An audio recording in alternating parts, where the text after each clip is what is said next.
do it! Get a grip! This stupid video I just showed you! I almost stroked out and died over it. You're watching a different show! You donkey! You ain't a captain of nothing but a sinking ship!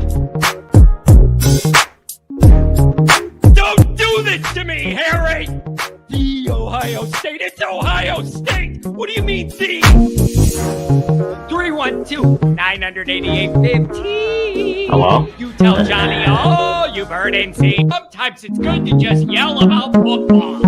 Yeah. That's right. You didn't think you were getting rid of me forever, did you? We are back. Dude, I feel like I'm starting an entirely new show. I feel like I have no idea what's going on. I feel like I forgot how to run my own setup. It's just, we've been gone too long. It's good to be back, man. It's good to be back. It's good. We got to get back in the routine. It's good to be missed. I had people reaching out to me. Are you dead? Did you quit? What, like people were messaging me, is the show gone forever? Are we never having another morning show? It's good to be back. And it's an interesting time to be gone and then come back. Occasionally Irish, sometimes Irish, tan Irish, whatever we're going to do. Whatever we're getting. Yeah, the Atlantic Ocean consumed John. Phil says we got Joe Burrow at quarterback. Who knew? I certainly didn't know that. I don't think anybody else knew that. It's good to know. Are we going to get those results? Oh, man. It's interesting. Always Irish Senior. Got back in town last night. This weather sucks. See you at the tailgate. Yeah, it's welcome back to Illinois. Boy, it's just, listen. It's good to be back. We got to get back in our regular routine. Everybody's got to get used to getting back here every Monday, Wednesday, Friday. I needed the break, but now we got to get back at it and get back into the football. And I'm excited to be with everybody. Man, it's just, I miss you guys. I miss the crew. I just miss like being connected every other day, being connected live with everybody. Like I miss it. I feel out of the loop. I just feel like life's passed me by in a way. And so let's get back into it. We got a few phone calls. It's gonna be good to hear from the folks. Look at this. $10 holler from Homer TD. Woo-hoo. Woo! The man, the myth, the legend is back. Go Irish. I appreciate that tone. I'm gonna see you in a couple weeks here. We're going to see you in a couple weeks. Dan says, you taking off has cost ND several recruits, John. Yeah, is it that? I'm sure they're all watching this morning show, making their college decision off what some lunatic in his basement says every day. Oh, man. I really did miss you guys. And I tan well for a guy that used to have red hair. Before it turned gray. A Commander, I can always count on you. Nothing of importance has happened. Recruiting is totally dead. My understanding is that recruiting's starting to percolate a little bit. Call-in lines, 312-988-15. Dial it up. Let's catch up, okay? Can't well. It's the big slow. And the big slow is back, if you're referring to my mind. It's going to take me a while to get cranked back in and totally locked back into this. So bear with me. Tex ND says, first time John was in Florida and no big breaking news happened. What's up with that? Telling you, every day I was looking on Twitter, checking my text messages for the pool, saying, where's the news? What's the deal? Who's injured? What have we figured out here? What's the story? Nothing. I was waiting for big recruiting news to prep. We get nothing. Nothing happened, man. So I don't know what to make of that. I have no idea. Larry, big hello from Houston, H-Town in the house. Paul Wall, baby. Wasn't Paul Wall Houston? I don't know why that entered my head. It's Paul Wall, baby. Sitting sideways. Wasn't that a whole Houston thing? That old thing? What do I know? Drew Pine, 7th year, whatever. How was staying in SEC country? There's a bar we go to that's a Florida bar. And if I'm down in South Florida and I got Miami, Florida State, and Florida, a Florida bar is about as good as it gets. You get what I'm saying? Like, if I'm in that position, I have way more against Florida State and Miami than I do the Gators. And it's a cool logo. And we go to a bar and they got alligators everywhere. And the 4-year-old can sit on them and take pictures. If I got to deal with any of these people, I'd rather it be a Florida bar than a Miami or Florida State bar. And my brother's wife went to Florida, so that's like her thing. I could deal with that. Yeah, exactly, Kent. I thought that was Houston, sitting sideways, man. I still remember that song and the music video and everything. Paul Wall, baby. So, look at this, the negativity on the recruiting. The big news is now at least we're in the top 20 for some big recruits. Sid Irish says, not paying attention to recruiting anymore. Hey, let's see. I understand there's some things percolating and we're starting to get going here. Is anybody open to the concept that now that everybody's in their new positions in the recruiting office and getting established and getting situated, maybe this will take off a little bit? Is that a thing? Is that a thing for anybody? Like, are we open to that? Or is it just like, we are screwed? Ultimate Michael Scott, we are screwed. What's the deal? I don't know. And Rodney Dunham wears glasses and the commit date is 2 days before the spring game. It'd be a shame if he doesn't commit. That's one of the ones that's on my mind. And I put out a video a couple days ago saying, awesome. Verbal commits, cool. But I'm changing my mind on how I process all of that. A verbal commit means to me now, Notre Dame's in a pretty good position. But that's it. It doesn't mean anything more than that. That's not an insult to any individual player or their perceived loyalty or lack of loyalty to Notre Dame. So don't take it that way, that it's like that I'm saying I can't trust this kid. It isn't about like this individual kid. It's about the full landscape of recruiting has changed so much. And Notre Dame's been burned so much by the top end of their recruiting class. I'm not believing anything till the paper's signed. I'm not doing it. You burned me once, shame on you. You burned me 10 times, and I'm an idiot in my basement. So I'm not doing it. So go ahead and have all these, anybody verbal commit all you want. I'm not overreacting like I'm counting that guy in the fold till it's signed. We've been burned too much. And then we got to see if the recruiting operation changes, some of their timing, when they want to accept verbal commitments, when they're offering guys. Are they going to alter anything here to try and not get burned and to have us kind of at the altar with an empty bag? And the other part of this too is this isn't Deuce, and all the hype around him was the final recruiting straw. I don't care anymore. It really pushed me far. Because every time I reached out to people behind the scenes, it was like, John, I think this is the real deal. Him and Marcus have a father-son relationship. This is a bond that's real, and it's bigger than football. And I think this one's going to stick. Until it didn't stick. And you know what hurt me about that one the most? Callers, I'm coming to you. I'll get through the introduction, and I'm coming to you.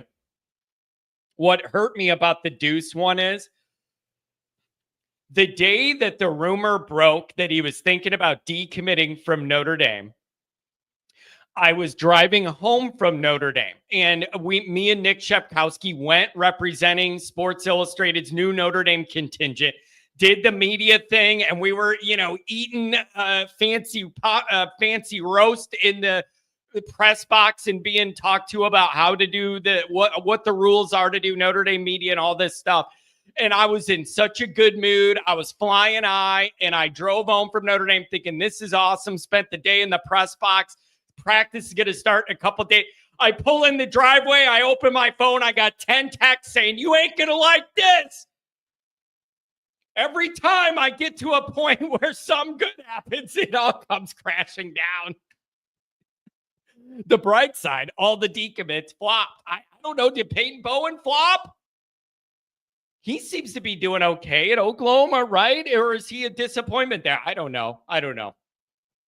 It's just, we'll see what happens. But I'm not getting overexcited about any of these guys till they sign on the dotted line. And I just think that's how you got to do it now. And I wanted to say this. The most important part of this isn't the fans and what we're doing or worrying about. It's the staff. If you recruit a couple guys at a position, you can no longer be like, okay, we got these commits. We can now focus our energy on another position to recruit. That's the other part of this. It isn't just how the fans are handling it. It's the concept that as a coaching staff, you can never stop recruiting anymore. You can't just say, we got our number one target and now we can move on to somebody else. And then if you quit recruiting guys and then that guy leaves you and you have nowhere to go because you quit building relationships, that's a bad spot. So you got to be on at all times, nonstop. You can't trust anything. CNEP. That's right. Glad to see you back, Johnny. Glad you had a good vacation. It was good to get away, man. Coolest thing we did was in Palm Beach, they got a drive-through safari, baby. Literally a drive-through safari with like 300 acres or something. And you drive through and these wild animals are just running around through the road. Rhinoceros through the road. Zebras everywhere. Giraffes. Ostriches, man, looking down into your car. They do have the lions locked up. Thank God. They do have the lions locked up. But all these other animals were just walking around. Dan says, can we just drop the deuce crap?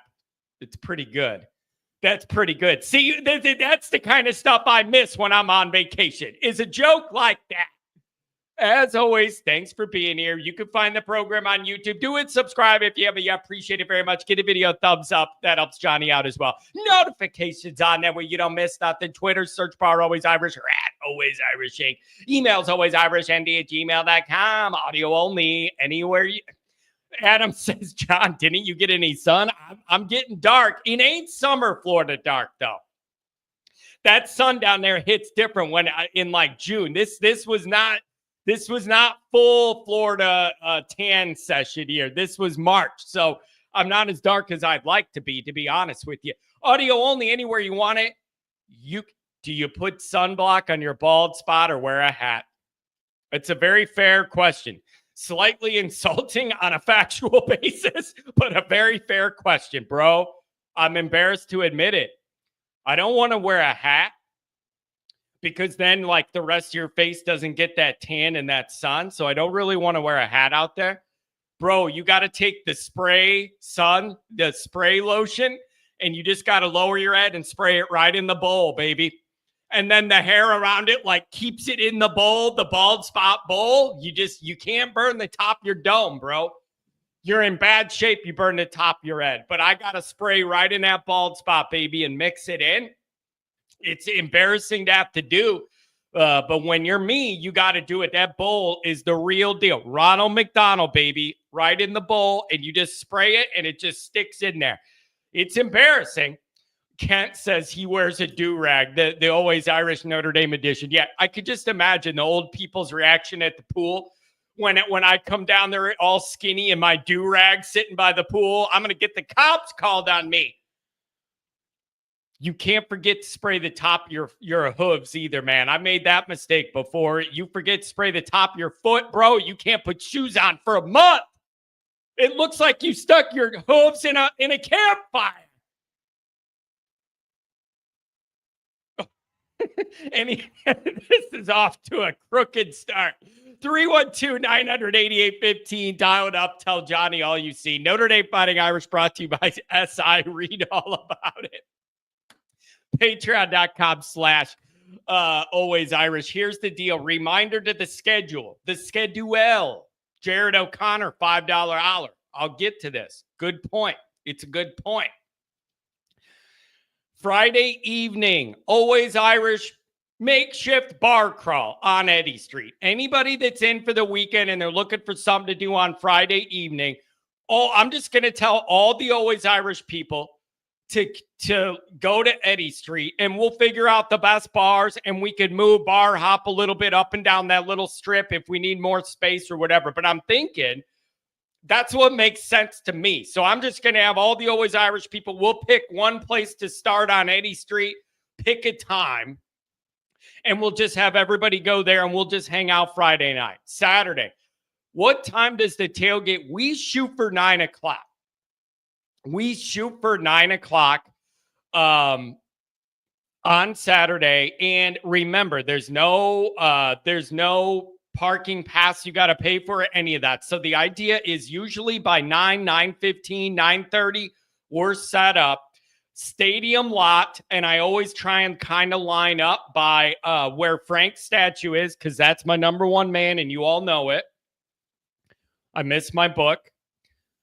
9:15, usually we're set up by then, and it'll be somewhere near Frank's statue in the stadium lot. We're going to have the flags up. You'll be able to see us. So we're going to do the tailgate. We're going to go to the game. And then after the game, shoot over to the linebacker lounge. And me and Goolsby are going to do a live post-game show right there from the bar. They're going to set up a little spot for us. And we'll be able to go live and talk about what we see. So move it over there. Get yourself a beer. And we're going to do 45 minutes, an hour live post-game show. It should be great. Ronald, you just missed it. Before you got here, I was talking about your hairdo, and now I have to spray suntan lotion on the top of my head. Unbelievable. Tex ND says 17 minutes in, and I feel better already. Thank goodness this show is back. You don't know what you got till it's gone. I'm telling you, it was flattering to hear people ask if I was dead. I did appreciate it. It's the ultimate compliment for somebody to go, what is this guy, dead? Where is he? So here's what I want to know, you guys. Here's what I want to know. I want to know, I haven't been able to talk to any of you since spring ball started. I literally left the day before it opened, not able to do the call-in show in Florida. I would love to hear you catch me up on what you think's going on or what's going on and what you think about Notre Dame football. The snake in John's basement was lonely. I ain't met. No, I ain't messing with no snakes, bro. I just can't. Don't trust anything without legs. That goes for a shark and that goes for snakes. You don't trust anything without legs. If you follow my advice, you have a better chance of retaining all your limbs.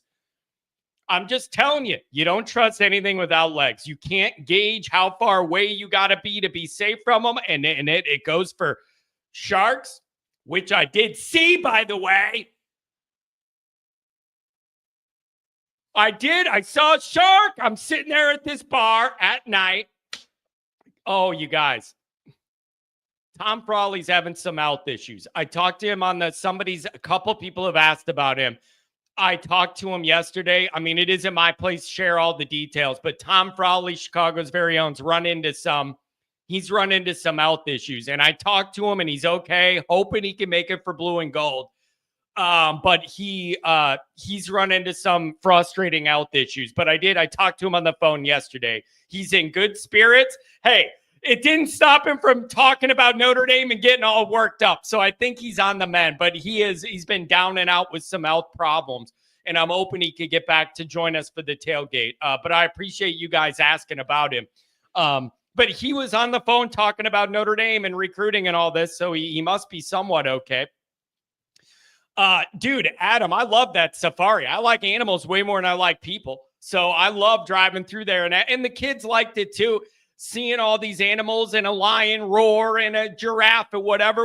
I don't know. I thought it was cool. I like animals a lot more than I like most people. Tex ND update. Everybody's hurt and still resting. No real QB update. Spring game will be the 2s and 3s plan. This leads me to my overall perception of everything going on this spring. The beginning of August is going to be chaos. I don't see any other way around it, you guys. The beginning of August is going to be chaos. I don't think you're going to get an answer to this quarterback thing this spring. I don't think it's physically possible you could get a legitimate answer to the quarterback thing this spring.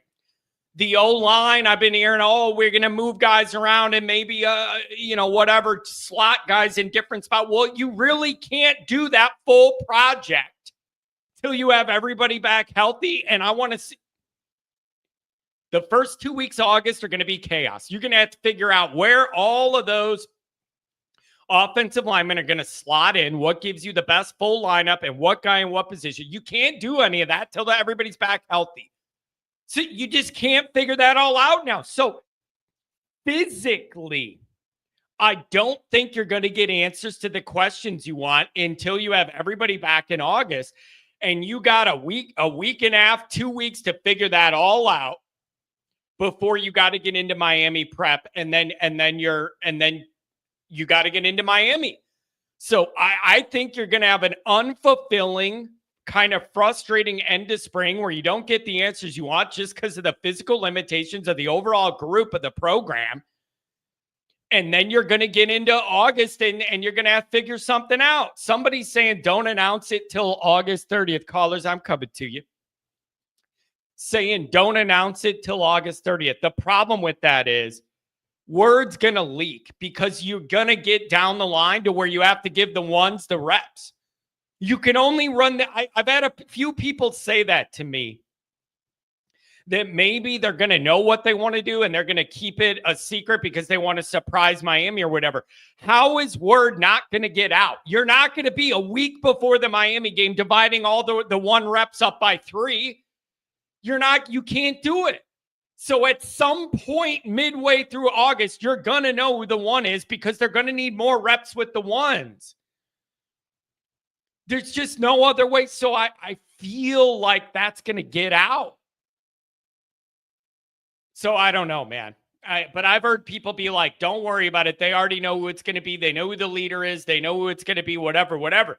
Bro, you can't be dividing out the reps 3 ways forever up until the day before the Miami game and then show up.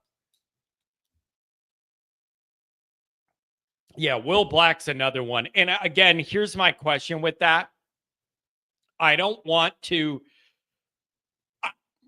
What are the realities with Will Black? All of the recruiting stuff says way advanced for being right out of high school, way advanced, physically able to play and compete early, all this kind of stuff. Like I'm hearing all of this, but he's not going to be there till summer. And then is it realistic to expect a guy that just finished high school to get to Notre Dame, be there literally a few weeks and then go play against Miami in the college game?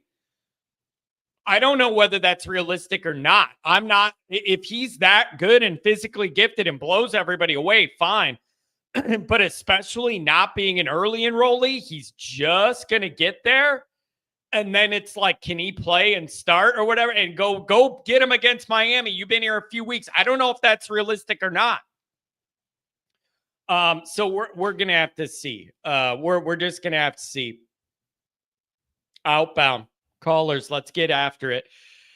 They're cross-training Love at receiver to change formations, like having a 2-back set and let the defense get in formation, then send Love out as a legit receiver. I got a feeling under Cedar, Love's going to get way more touches. And Mike and I have been talking about that on Patreon. Callers, I'm coming to you. Mike and I have been talking about that on Patreon. How when Cedar first did his introductory press conference, what he said was, we have a rotation. We like all of our guys. Everybody's going to contribute, blah, blah, blah, blah. Then then he gets to see everybody.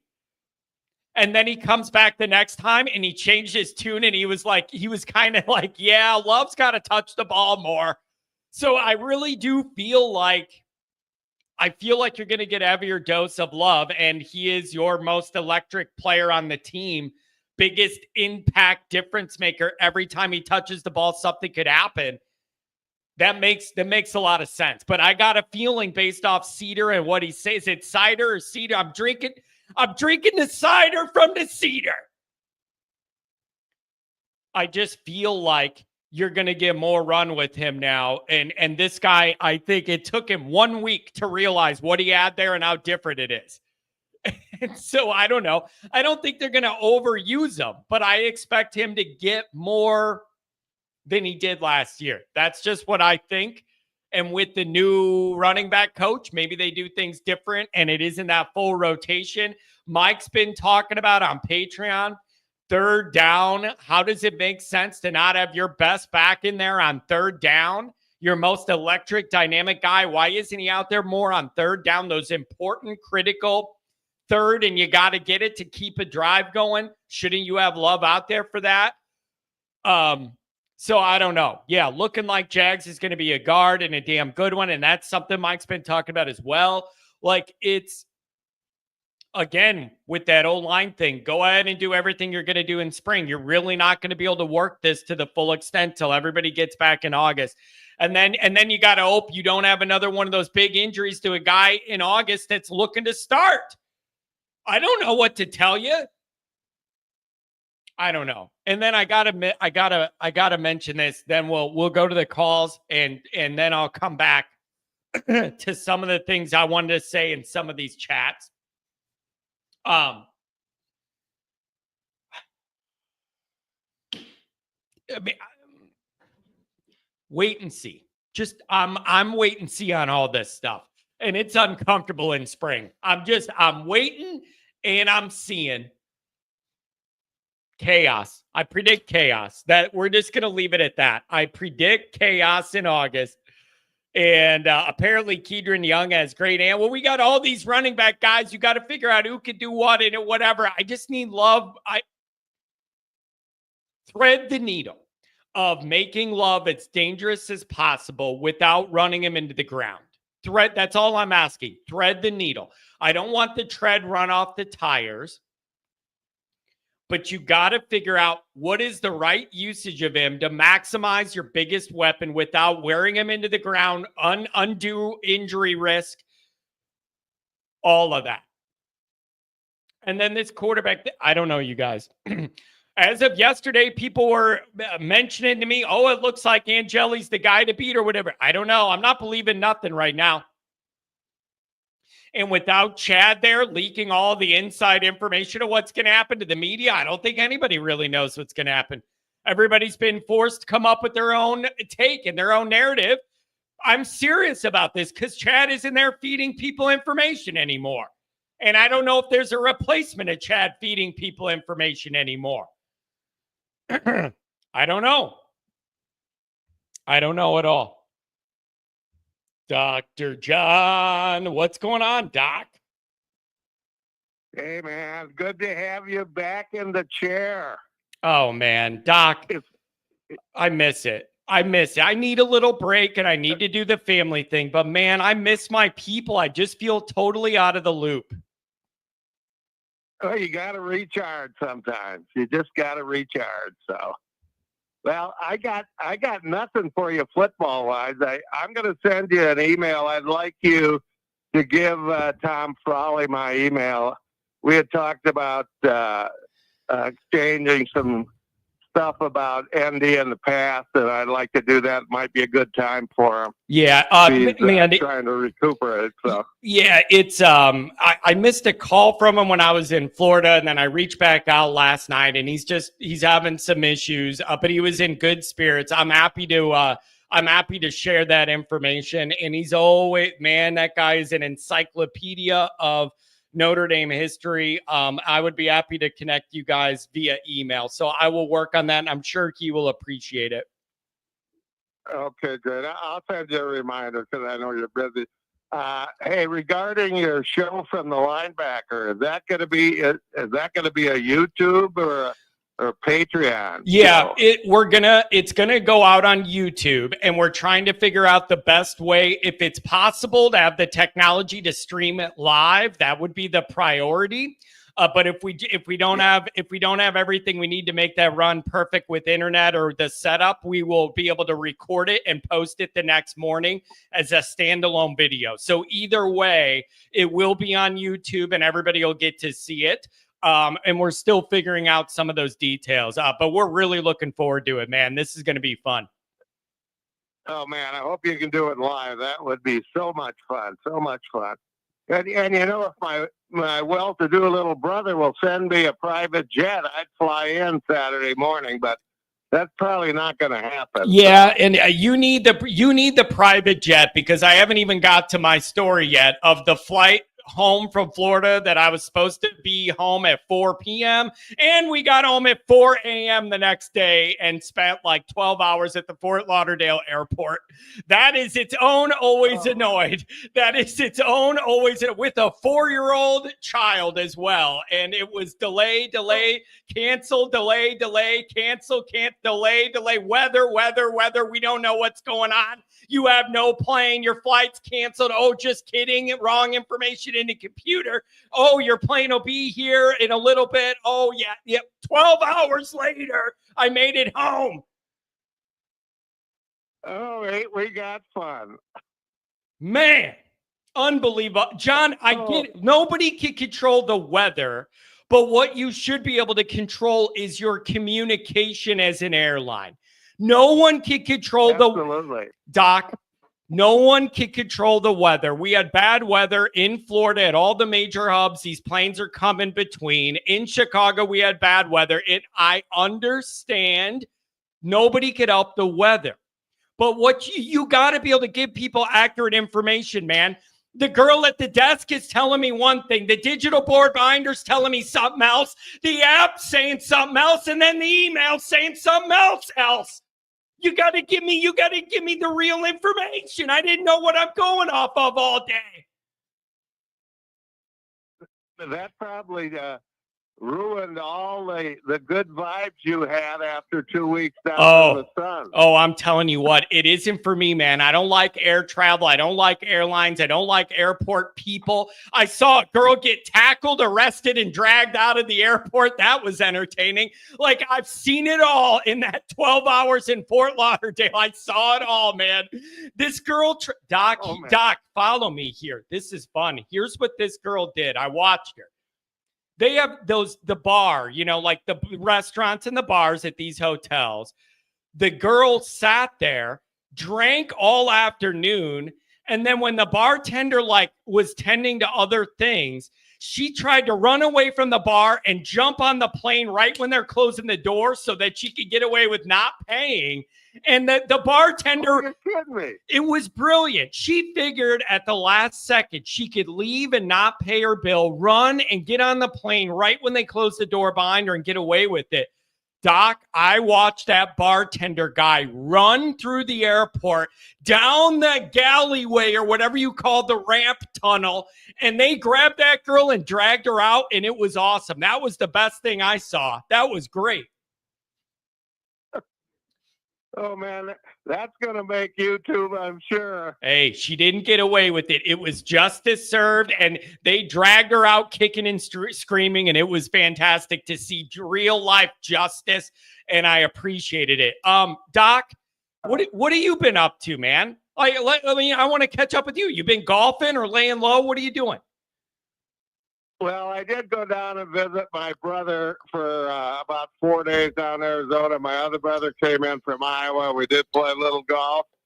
I forgot my sunglasses in my car when my daughter dropped me off at the airport. So I go into his club and I buy a pair of sunglasses. I figure they're going to be fairly expensive, maybe $50, $60 or something. I looked at my credit card bill the other day. You know how much those sunglasses were? $301. Man, you better have X-ray vision, bro. If I'm putting those on, I better be able to see through objects. Like, they better have infrared. Or are you sure they're not the Michigan Connor Stallions where you could hit a button and record things? Maybe you got yourself a little spy gear, Doc. Well, I've been on beans and cheese for about 4 days trying to make up the difference there, John. Man, that is rough, but man, they better. I hope you could see well, my friend. I really do. So, Doc, I don't know. Yeah, go ahead. What? Other than that, I just been trying to live with the weather. We got a warm spell for about 4 or 5 days out here, meaning it was mid-50s. And then I wake up to snow on the ground again, and a few F-bombs go off. But, yeah. Doc, apparently the neighborhood didn't hear it. So. You're getting a little pushback here. People are saying, anybody that just grabs something and goes and pays for it without worrying about the price on the front end must have big time money. So you're in the spot where you just go, give me that car and I'll worry about how much it costs later. So that's the charge. The charge against you is paying for something without worrying about how much it costs on the front end, man. You got it going on, buddy. Yeah, I know. I should have looked at it. That's what I told my brother too, but I haven't heard back from him yet. So well, we'll see what transpires. But anyway, I might have to do a GoFundMe. We'll see how much I can save by eating these beans every night. Well, we'll see. Anyway, it's good to hear from you, Doc. I need some info from you. I mean, I've been totally out of the loop as far as spring ball goes. What's the best source to keep track of that? I know you have your finger on the pulse. So what do you? Is there a website? A website for what? Just this to find out what's going at spring ball. Everybody, it's weird, man. This spring seems a little weird to me because I just feel like nobody has the access and the behind the scenes information they usually have. Everybody other than our site, obviously, what I'm doing and then reading about it on Notre Dame on SI, obviously. Thanks, Mason. But everybody's got their own thing. I mean, Blue and Gold's been covering it. I mean, all the outlets are covering it. It just doesn't. I keep waiting for like these bombs of information and they're just not coming. Like, I feel like it's a weird spring, Doc, where everybody's waiting to hear more concrete information and you're just not getting a lot of it. And I don't know if that's access or the program's so beat up, there isn't concrete stuff that you could report. I don't know what it is, but it feels like a unique spring light on information. And I don't know what to make of that. But all the outlets are trying to do it. And people are saying there's not really any news to cover. It just feels like it feels like a weird spring where there's just not as much information coming out or access.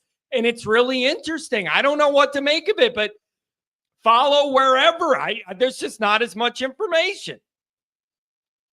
Well, one thing I think we need to keep track of is how much gray hair Freeman has. I'm telling you. So president. That's a good indication. Doc. President, Yankees manager, president, and Notre Dame head coach. They will age you 10 more years than your normal life. I'm telling you, it's the real deal. Oh, man, I believe it. I remember how Era grayed pretty quickly. Yeah, it'll get you. He was a bit older too, but it'll get you. And so I don't know, Doc. It just feels like one of those springs where there just isn't the normal access and information coming out. And I am convinced Chad leaving is a part of it because I understand he was the one that put a lot of information behind the scenes to the media types. And with him gone, I don't think anybody's getting like behind the scenes information that way. And I think you're seeing the effects of that. There's just not a lot of information out. It's weird. Yeah. All right, buddy. I'll turn you loose. I'll try to talk to you before Blue and Gold. And man, I hope you're able to do that show live. That would be awesome. Yeah, it's a great opportunity. And Mike and I wanted to make it a priority to do more live events, get out in front of people, mix it up that way, and kind of try and stand out in that way. And what a perfect place, Dr. John. The linebacker, the former captain, go into the linebacker lounge to do a show. It's the perfect fit for us and the perfect vibe.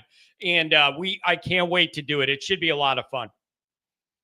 Yeah, you won't be able to show the the women bartenders T-shirts, though. Keep that in mind. It's gonna, and the other thing, Doc, is it's like we're gonna have all the Always Irish crew there. I hope they have good security at this bar. We're gonna need some bouncers. I don't know. Mark with glasses, he might get out of control. I hope they have good security at this bar. Well, you're going to be out of control in the break. You just are. Yeah, well, in the back or so. Anyway, you're going to have a great time. I'll try to talk to you next week. Say hi to your mom and dad, and glad you're back in the groove. Oh, thanks, man. It's really good to hear from you, Doc. Take care, man. Oh, it's good to hear the energy in that guy's voice. Man, I missed you guys. I really did. Welcome, Ohio Pod, $5 hour. Welcome back, John. I missed you awkwardly yelling at me in my office, getting strange looks from my coworkers. Dude, it really does mean a lot to me. It really does mean a lot to me to have a bunch of people literally be like, dude, is the show ever coming back? Like, I really kind of need you back. Like, you're my little fix here. Or like a lot of people have said I'm the conduit for their Notre Dame anxiety. I got a few messages of like, dude, you are like the outlet for the Notre Dame stress and angst and anxiety, so I don't have to feel it. I let you feel it and like live it through the show of your anxiety, and it takes it off me. And I need that back, bro. Listen, man, you just have a spring where you've got so many big picture questions we all want answers to, and I just don't think it's going to happen. And I'm trying to just come to peace with that concept that you're just not going to know everything you want to know. How much better would you feel if you had the rest of April, May, June, and July to know, here's our quarterback clearly, and you know who it is, and there's no doubt, and we could build around it, and as soon as the first week of August comes, we're good to go. You don't have it. You're not going to get it. You're not going to get it. Chaos. The beginning of August. There's no way around it, man. You're going to have to figure out a starting quarterback, slot all those linemen wherever they're going to do it, and you got about a week and a half to 2 weeks to figure that out. There's no way around it. What's the most exotic thing I ate in Florida? Some sort of fish. But I don't know. What is it? Fish and chips or something? It isn't. No, I'm telling you what it isn't. I don't understand this stuff, man. You always see like on Twitter, oh, look at the fancy food here or whatever. And it's a wood plank with a raw fish. I'll never understand it. The thing's still got the hook in it. And it's staring at you on a wood plank, and people are acting like that's a luxury. What are you talking about? Like, literally, you see what I mean? It's a wood plank, and there's like literally just a fish. And his eyeballs looking at you. What are you starting to eat him? And I feel like that eye is following you around. Somebody got gator bites. I don't know, gator bites or something. I ain't eating those oysters. It looks like just slimy mucus in a shell. I'm not speaking of that. 12 hours in this airport, we finally get in the air, and the kid behind me barfs on the plane on the back of my seat. I'm not blaming the kid. I'm just mad at the situation. Usually a cedar plank. Yeah, I'd rather eat the piece of cedar than that raw fish they dragged out of the alleyway and threw on there with his eyeballs looking at me. And that's a delicacy? You out of your mind? Bro, this kid literally, but I don't think I've ever been in a plane where anybody literally barfed before the kid barfs on the back of my seat. And then I'm the guy where, like, if I hear or see somebody barf, bro, it could trigger me to be like, I might barf too. I couldn't win on this flight.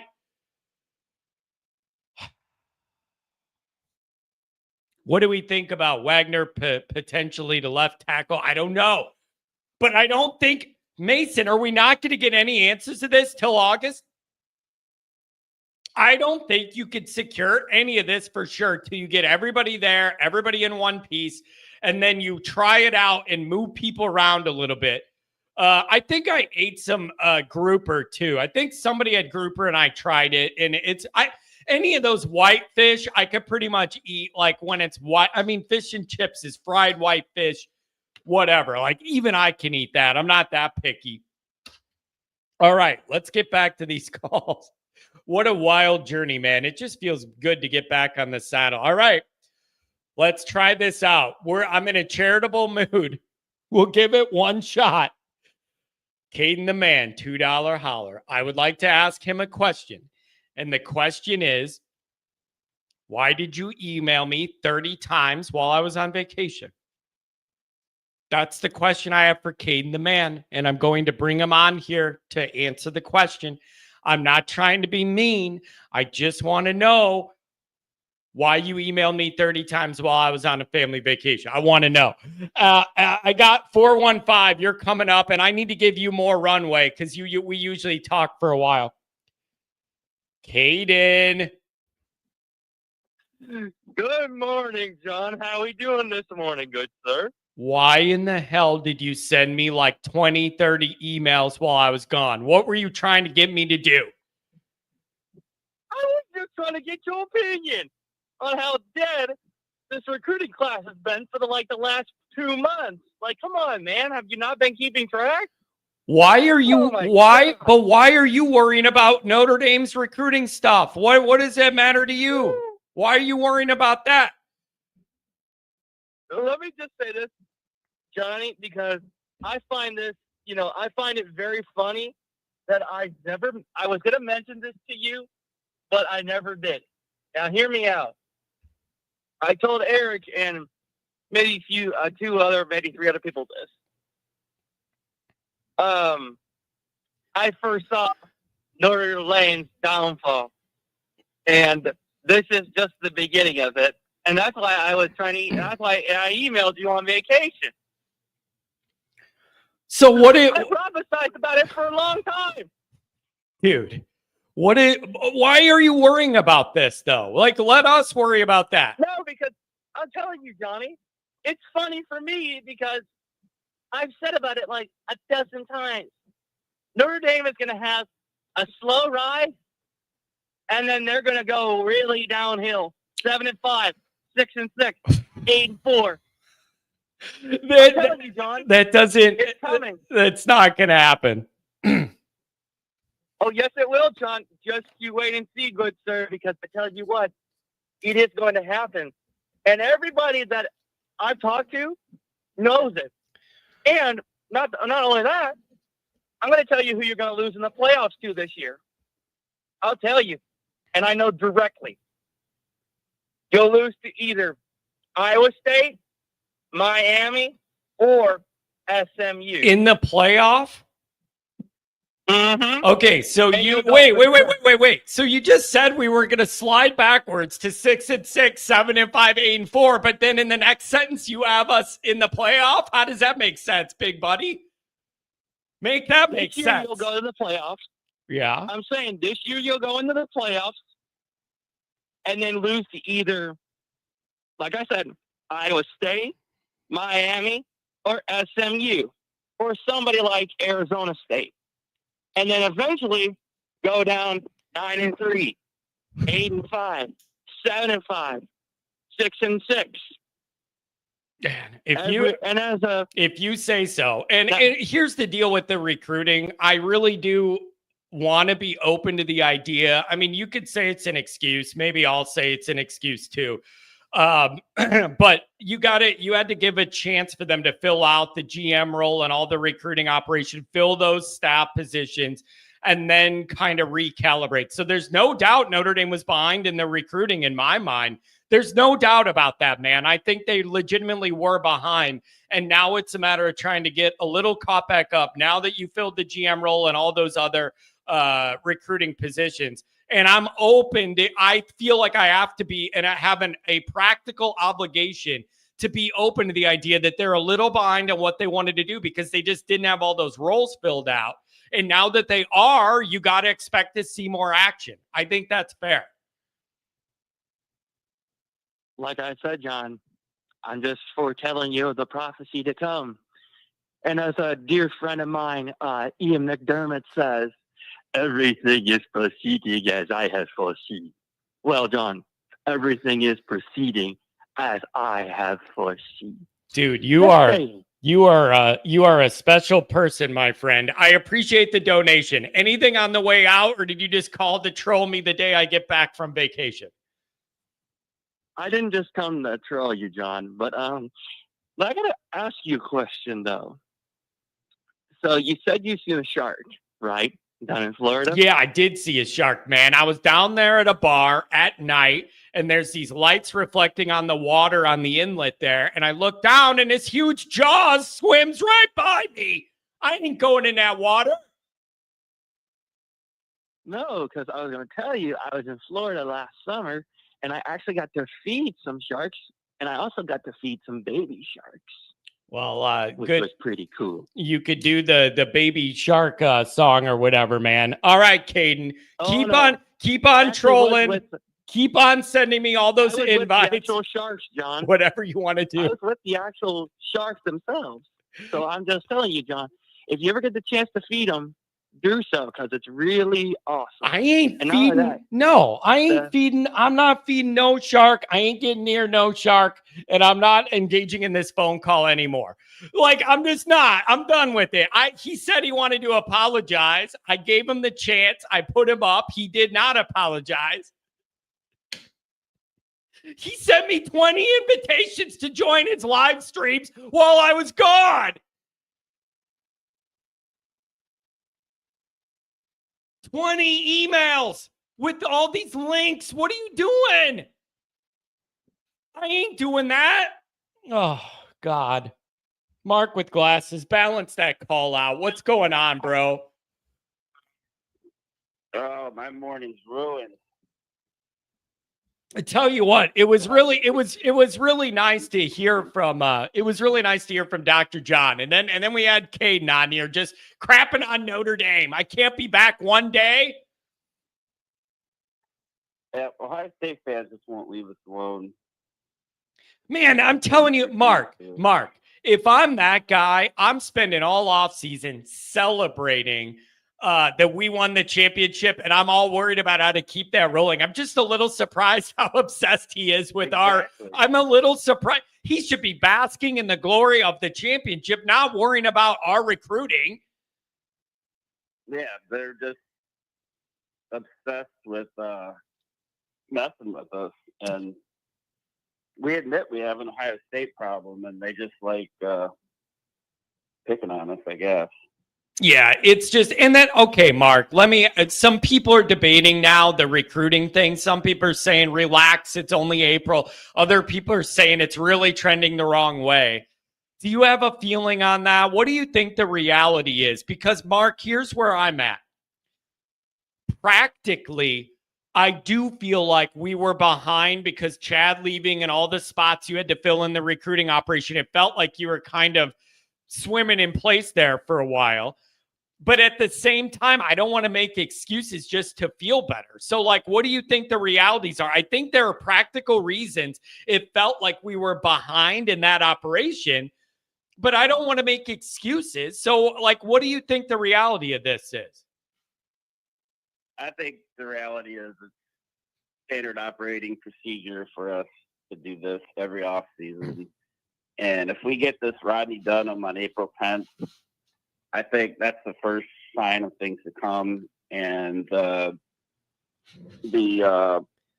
O'Brien kid, the Finley receiver, and that Osborne. I mean, there's a lot of chances where this narrative can flip completely 360 degrees with just these, get 2 or 3 of these guys will kind of change everything. And I don't follow recruiting like really close. I just kind of monitor the headlines and guys that kind of somebody's saying Dunham wears glasses. We got him. Notre Dame lock. Like Yeah. It's like, hey, man, if the guy seems like an academic in any way, meaning he wears glasses, that's an ND fit. Let's go. Yeah, and Dunham's other top 3, 4, 5 schools. I like our chances, and then the I think it's, I don't know if it's O'Brien or Osborne. I'm getting mixed up now between us and Michigan, so that would be cool to win that. So I think in the coming weeks, there's a lot that will kind of change that. Yeah, it's. But do you get what I'm saying though? Like, I genuinely feel the anxiety, and it has been frustrating to see, USC have a boom in recruiting and whatever, and you knew we were still trying to figure out who's even in what role and get everything situated.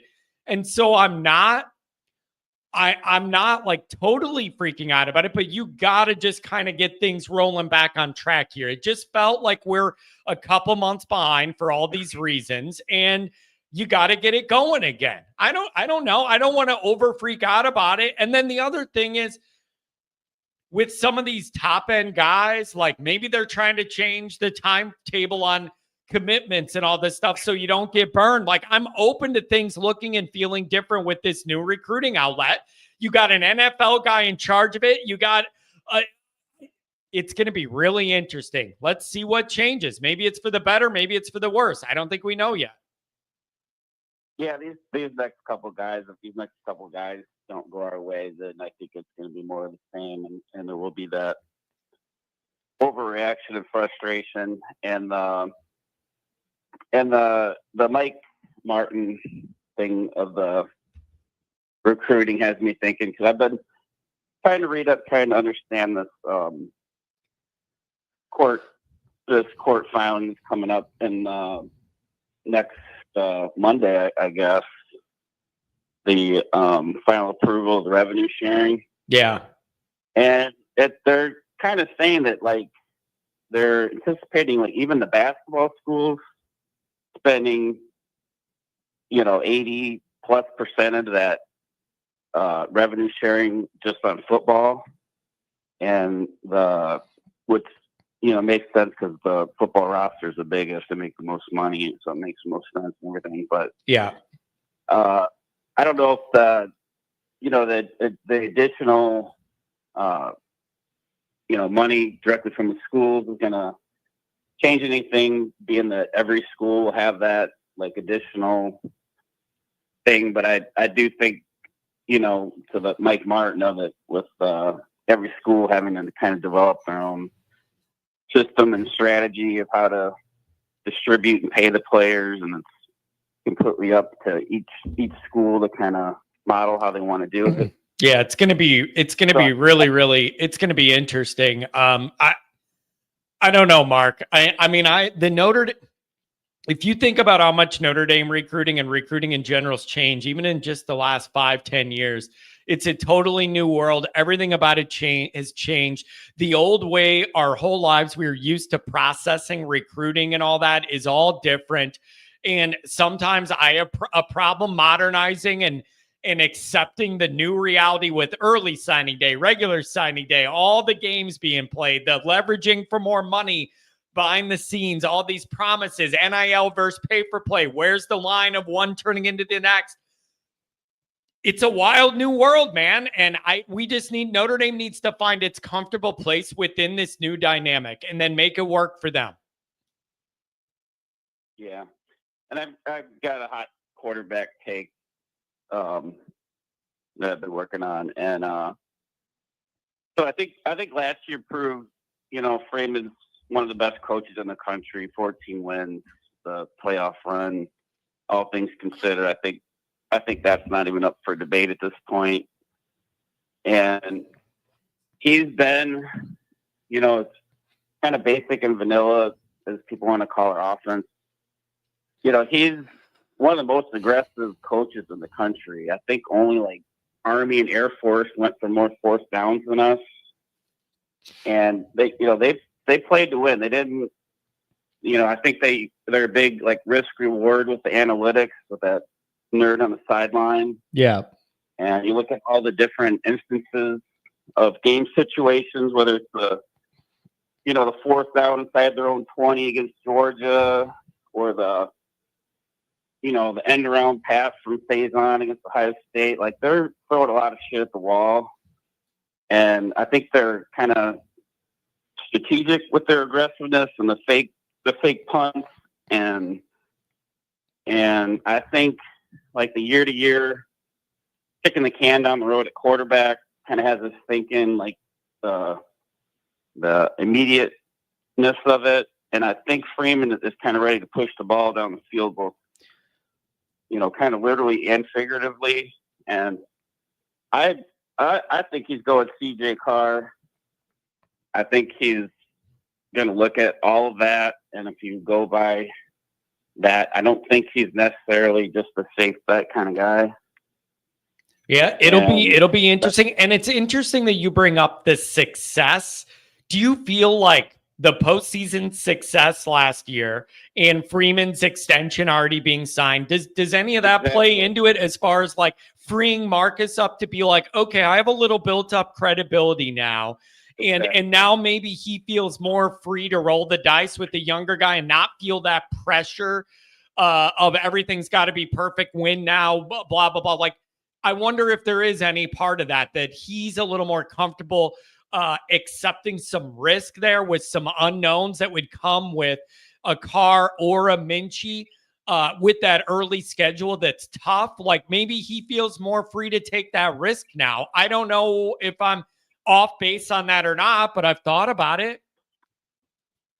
Yeah, I think that's exactly to my point, that I think that he'll be more likely to go that route, knowing that, of what he's coming off of, and I think, compared to last year, kind of what I've been wondering is if this is almost like a bigger reformulating on the offense than we realized, because last year we were so quarterback run dependent, where we're going into next year and we're not going to have that freaking cheat code of a play all the time.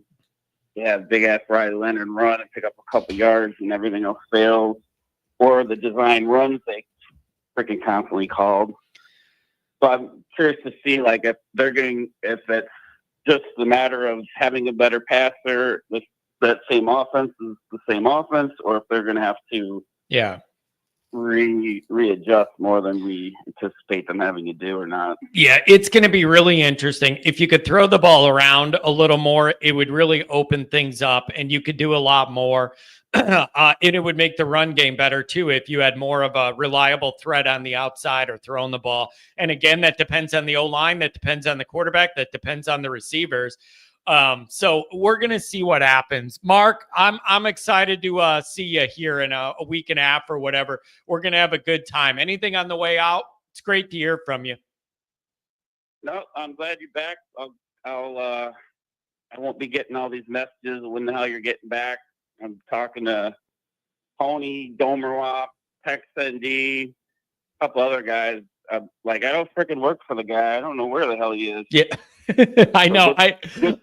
I like you being the proxy there. Everybody asking, is John dead? Is he coming back or whatever? I appreciate that. So we'll see you. Good to have you back in the mix. Oh, I appreciate it. It's good to be back, and we'll see you soon. I'll text you. I got some things to go over with you. All right. Thanks for taking my call. Have a good one, man. Oh, what a good guy. We're going to get my main man Martinez in real quick, in and out. And then we got a couple other callers. If you're on hold, you're going to be on the air. That's for sure. 80s guy, $5 hour. Welcome back, John. I hope you enjoyed your time off. Thanks for that. I appreciate it. Hold on. Look at Caden. Notre Lame is crumbling, and I came to haunt John, and everything is proceeding as I have foreseen. Bro, I'm not sure you're dealing with a full deck of cards, man. I'm just telling you, I don't know. You're obsessed. You're obsessed. It's just weird, man. You just won the championship, and all you're worried about is me and Notre Dame recruiting. Come on. But I also feel bad that people that are like, why did you put him on the air or whatever? Yeah, do you feel haunted? Yeah, I do. Ooh. I don't need Caden to haunt me. I have 40 years of Notre Dame results to haunt me. I don't need that. John Paul, off base. Unfortunately, you lose a game or two early, the whole ND fan base is going to lose it. It's very, very interesting, you guys. Does your outlook on the early part of this schedule vary depending on who the quarterback is? Meaning, and I don't know if this is true or not, is there going to be more understanding of early season mistakes from the quarterback if it's Kenny or CJ, because everybody will have an understanding that they're brand new and there's going to be rookie mistakes and they've literally not played before? And if it's Kenny, you expect a higher level of better decision making, or not Kenny. If it's Angeli, you expect a more high level of decision making because he's been around the block longer. And so you have a shorter leash of patience if it would be Angeli for that reason. But if it's one of the younger guys and they throw a ball into coverage because they get baited and you got to learn that and whatever, are people going to have more understanding for early season mistakes if it's one of the younger guys? Or the hell with that. Everybody's just going to be mad. And if you don't care who the quarterback is, you can't throw an interception. Everybody's going to be mad. And there is going to be, it's easy to say in the middle of summer, whatever, I'll have understanding that there's a learning curve. And then the mistakes happen and you're like, nope, why did they do that? Like, I'm wondering what the real level of understanding would be for the younger guys, if it's one of them, to be understanding of these mistakes. And again, it would be different if you open with Miami, Ohio, Central Michigan, whatever. You had a few weeks and then you get into a big ball game. You don't have that. It's Miami and Texas A&M. Those results alone could make or break Notre Dame's playoff chances 2 weeks in, 3 weeks in, I guess, because there's a week in between Miami and A&M. Bro, that's a lot of pressure. And the other thing is, and I don't know if you could do this or not.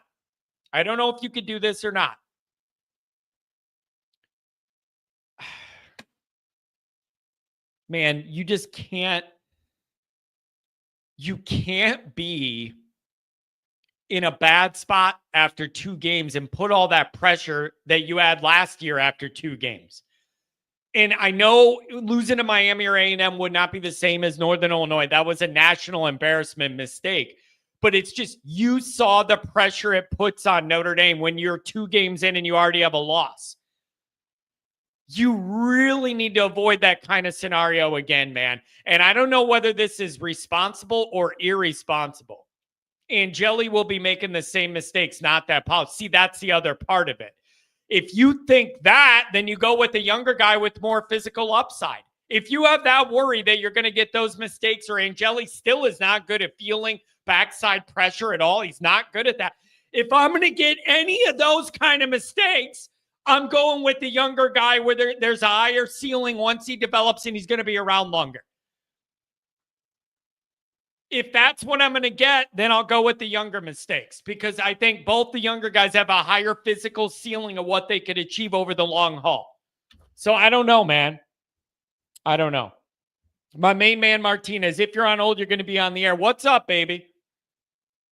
Hey, Johnny, how are you? Can you hear me? Yeah, I can hear you, man. It's good to hear from you again. And I appreciate you being here and taking the time, man. What's on your mind? Spring ball, quarterbacks, what's up? Well, look, first of all, man, I want to say I'm happy you took a spring break, man. You got away from everything. I did see the shorts, man. Loved them. But I'm glad you got away, man, and got, rejuvenated, man. We're going to need it here coming into spring ball.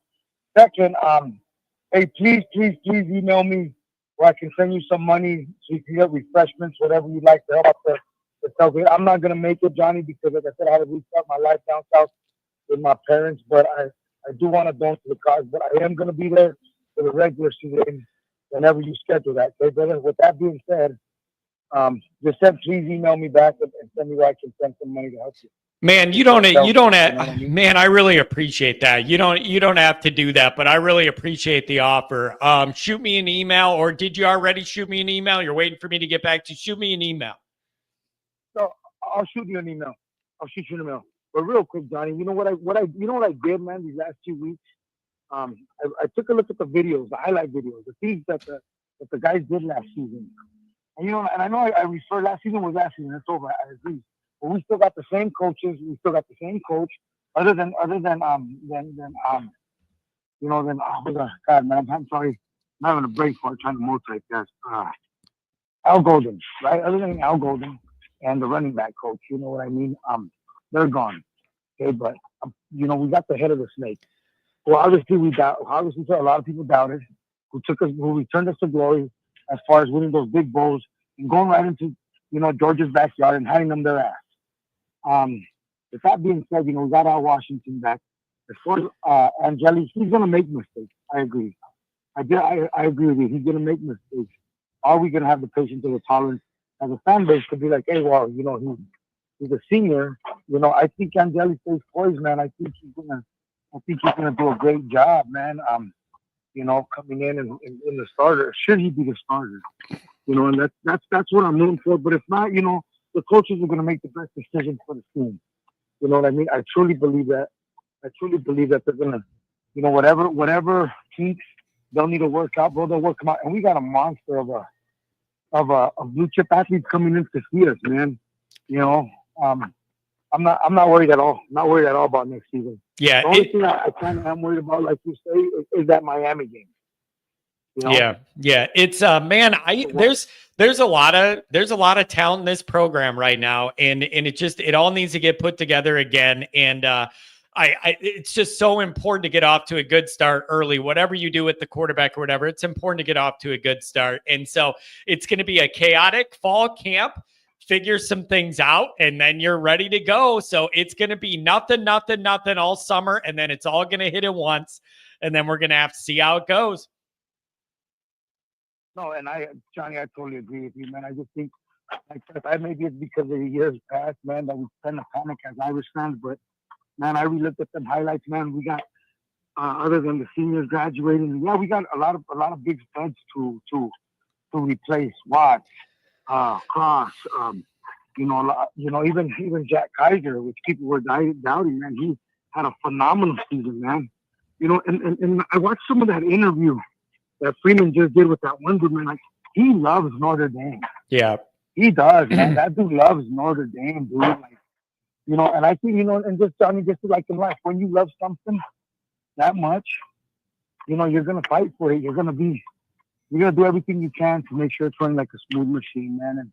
And whatever needs to be worked out, bro, they'll work it out. But hey, Johnny, man, I love you, man. Love the fan base. I can't take up too much time, bro, because I'm running the show here. Throwing block again, bro. Block by block, brick by brick. The same way the Irish said, if God puts me, guess what? That's the model. Build up the program brick by brick. You sent me back to throw block, Johnny. How about that, huh? Man, hey, I really appreciate you reaching back out after I've been gone and taking the time at work, man. Hang in there and shoot me an email. Thank you.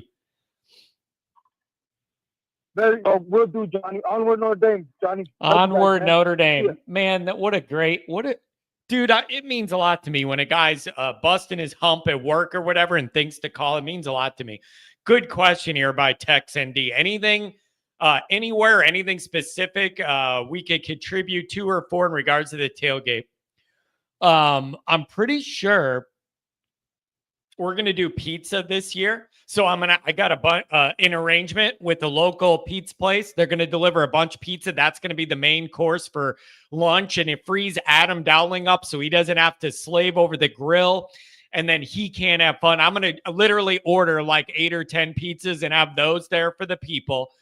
Anything anybody wants to bring to eat or drink can go on the table. If you want to bring a case of beer, you want to bring brownies or cookies or chips or whatever, anything like that you want to throw on the table, go for it. I'm going to have, our own, I'm going to bring a bunch of beer and that kind of thing, and then take care of that food. We're looking at probably 9:15 will be set up, and then we'll tailgate till the game. So that's what I'm thinking, but I appreciate you asking what you could help out with.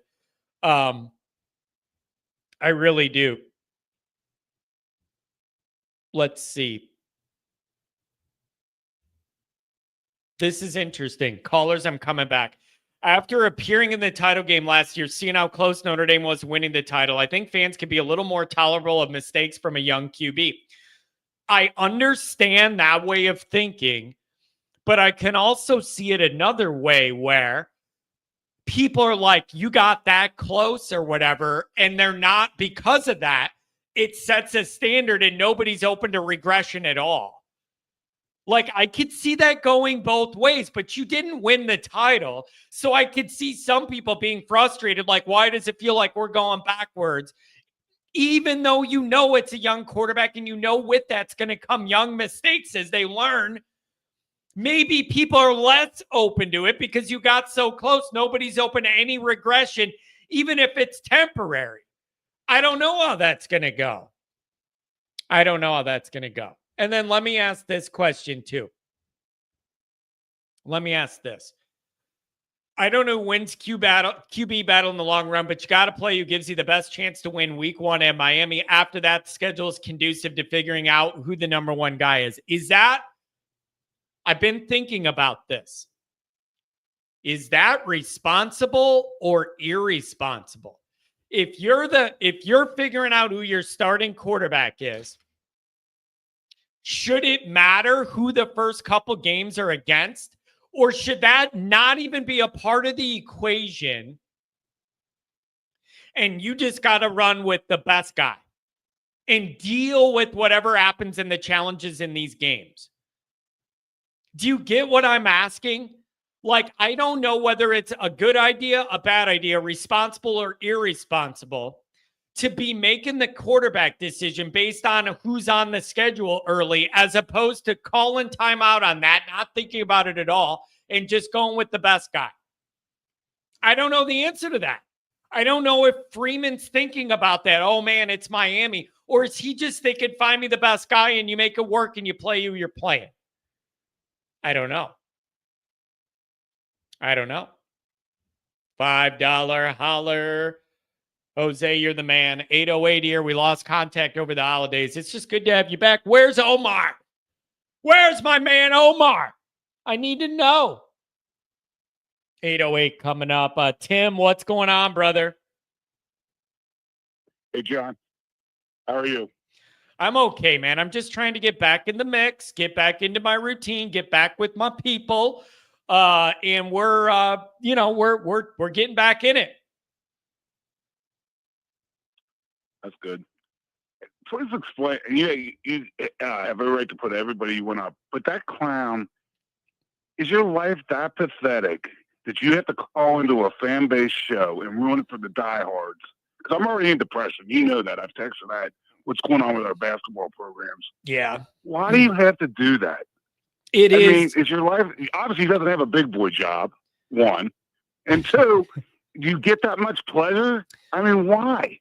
I guess I'm the old man get off my grass thing, but why do people have to do that? I don't know. And I tried to give him a break. Like, it's been a few weeks, and then he literally donated money today and said, I want to apologize. Yeah, that's good. Yeah, and I wanted, I but it's like, Tim, I wanted, okay. Sure, you have a right to run it any way you want. Yeah, but like, I gave him our time a while ago when he first got in here, and then we had this break and I was gone. And then he said he wanted to apologize and he donated money. So I wanted to give him one more chance to maybe prove that. And then he went the other way. And then I don't know if he's playing with a full deck of cards. I don't know what we're getting there, but that's the last time he's coming on. He tested my generosity. He said he wanted to apologize, and I gave him a shot, so he blew it. So that's it, man. There's going to be no more Caden. He can donate all he wants. He just can't come on the air anymore. That was it. I respect that. But, I mean, our programs are falling apart. Lacrosse is hanging on. We can't lose again. It's like football. It's like deja vu.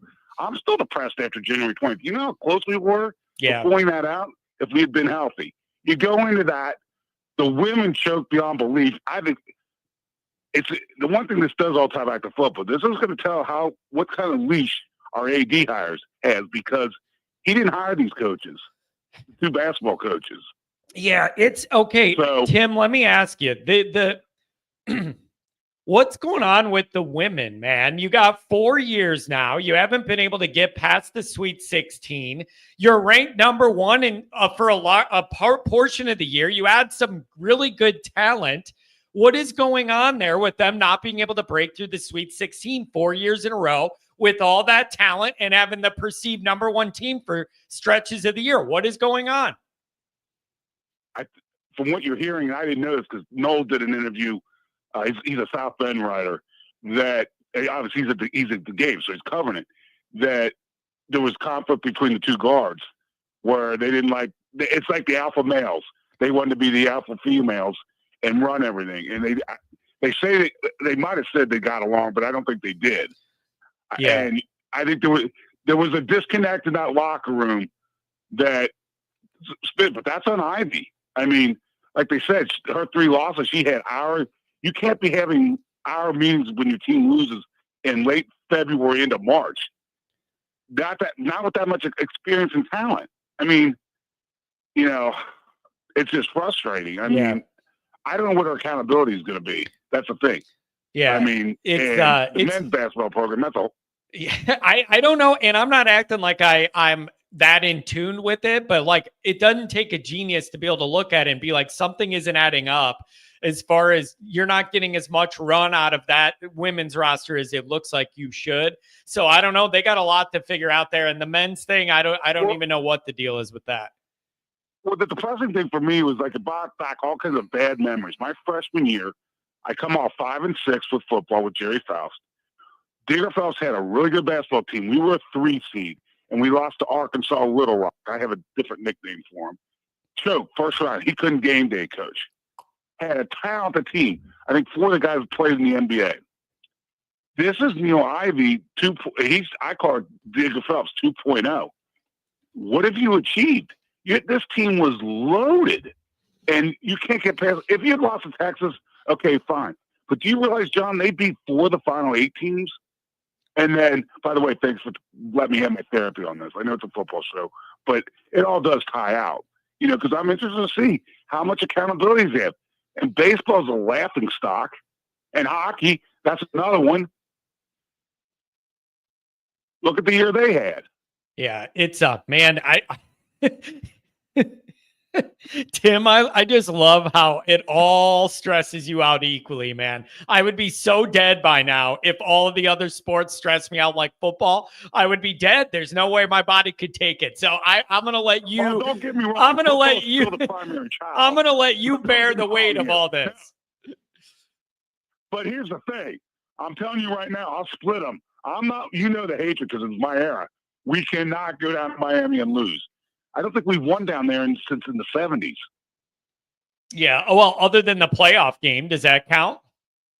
Yeah. Well, against Miami. Yeah, you're right. But against Miami is what I meant. Yeah, you're right. But okay, so Tim, let me ask you this: if you are Freeman and this staff, do you have an is it responsible or irresponsible for you to consider what the front part of this schedule is when making the quarterback decision? Or should that not factor into it at all, and you literally just pick the best player with the highest ceiling, and it shouldn't matter who you play early? Or do you think you have an obligation to consider that when you're picking your starter? How do you see that?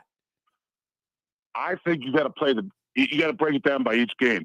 You got to play the best guy you think can get you the win and get you into the playoffs. Because if Notre Dame doesn't make the playoffs, this fan base is going to lose their mind. Think about, God forbid, we start 0-2. Yeah, it's exactly. So if you don't think Carr's ready to go on the road in a hostile environment and get the job done, even though he may be the best quarterback, then you're going to have to look at it one or two ways. He can't get it done, and you roll the dice and you're throwing this year away. Well, let's face it, Freeman's, and I'm not saying that. Freeman built a lot of leadway. He's serving out this contract no matter what. I just hope he doesn't get burnt out. Yeah. Because let's face it, look at the average great coaches. They only last 11 to 12 years. Yeah. Yeah. It's and every year it's too much money. So if I'm thinking, okay, do I maybe start Angeli, give him a short lease on the road, get that win, and then if Carr continues to progress, because we don't even know how healthy he is. Yeah, it's man, this is just and the other part of this that's compounding it is I don't think you're gonna know till fall camp. I don't think you're gonna know till fall camp. Maybe I'm wrong, but you got a lot of big decisions to figure out when we You're rejoin. 100% right. The other thing you haven't brought up yet is the you have indirectly the offensive line. You got to get that set. Yeah, and you That can can't. take a lot of pressure off the quarterback. You cannot get that set till you have everybody back healthy and enrolled in school and everything. And then you could work on slotting those guys where you want, moving a tackle to inside to guard. You could, but I need all the bodies and we don't have them. Again, I predict chaos the first couple weeks of August to figure it all out. You're 100% right. I think the interesting one, what are they going to do with Jagasaw? Yeah, it's listen, man, you got a lot of big picture things to figure out, and it's just not going to happen in spring, and we're going to rejoin in August, and it's going to be stressful. Anything else, Tim? Thanks for touching base, man. It's been a while. No, I'm glad you had a great trip. Thanks for taking the call. Have a good week, John. Oh, I appreciate it, man. Take care. You know what I was thinking about, you guys? When I was in West Palm Beach, I was thinking of West Palm Pat. And I just kept thinking that wherever I was at in West Palm Beach, I was going to turn around and WPP was going to be like, there's that low IQ, there's that low IQ Notre Dame guy in this bar.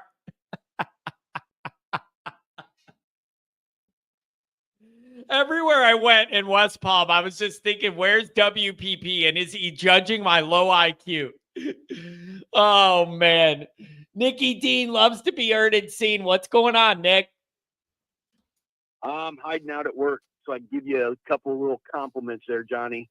Boy, your tan's looking good. Oh, buddy. What'd you do? Lay out on the beach for like 8 hours? I got it, Nick. I got to tell you, for a guy that grew up with red hair, I get really dark. Like, I don't burn like a typical redhead. And so I was either at the pool or at the beach, man, during the day and then doing stuff at night. So, yeah, every day I was in the sun somewhere. That's good. That's good. Getting all spiffied up for the blue gold game in 10 days, huh? Yeah, I'm going to show up the only guy in town that's seen the sun for months. Yeah, my wife and I and my best friend are going to be there, and he's the one that made us miss the Santa Claus thing at the playoff game. I'm sorry about that, Johnny. Oh, hey, it's all good, man. And I can't wait to see everybody. It's going to be, we're going to have fun, man. So feel free. You know where we're going to be, and we'll be there all day, man. Yep. And this quarterback thing, I'm kind of calm about it. And I'll tell you why I'm calm. Our running backs and our offensive line are going to be set up to where the quarterback's not going to have to do a whole lot. So whoever it is, he's going to have a couple of games to probably learn and figure out what he's doing. Yeah, dude, I don't know the right way to think about all this and the right way to process it. And I don't know how Freeman should process it. And as far as worrying about the beginning of the schedule or just picking the overall best guy with the highest ceiling, I don't know what to make of it.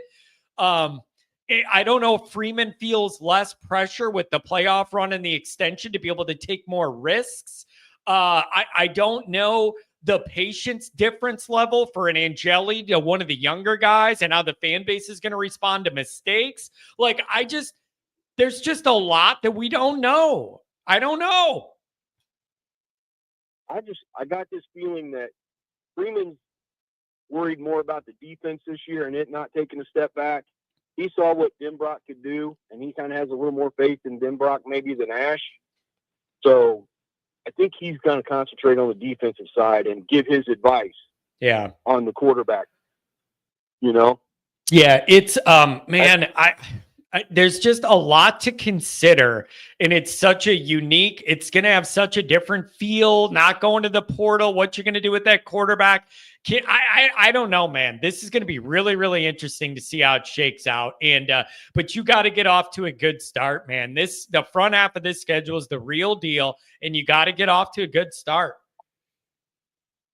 Well, just remember last year, we were saying that same thing. Got to get off to a good start. Got to beat Texas A&M. Oh, we're going to be in so much trouble if we lose to Texas A&M. But we didn't lose to Texas A&M. We went to College Station and kicked their butts. So there you go. I'm not worried about Texas A&M as much as Everybody else is. I don't think they have the team that we have. Yeah, it's man, you got to prove it though. Like I'm counting on Mike Elko. I think they're going to be better in year 2 than they are year 1. Like all of that. In Miami, it's just like I don't want to believe in them, but that's a tough place to play. I have 2017 flashbacks. That was all Kelly. That game was lost before we even landed in town because of his mentality. Everybody was scared to play there for some reason I don't understand. Like, we all need to wipe that all out. Just go in there, play good defense, and win the damn game. Well, we were all scared to go down to Georgia too, right? We were all scared to play Penn State too, right? We beat both of them. Yeah, I saw Ohio State play their first round game, and I was like, oh, golly. Yeah. Oh, golly, they're going to be tough to beat for anybody. Yeah, it is. I thought. I don't know, man. I don't.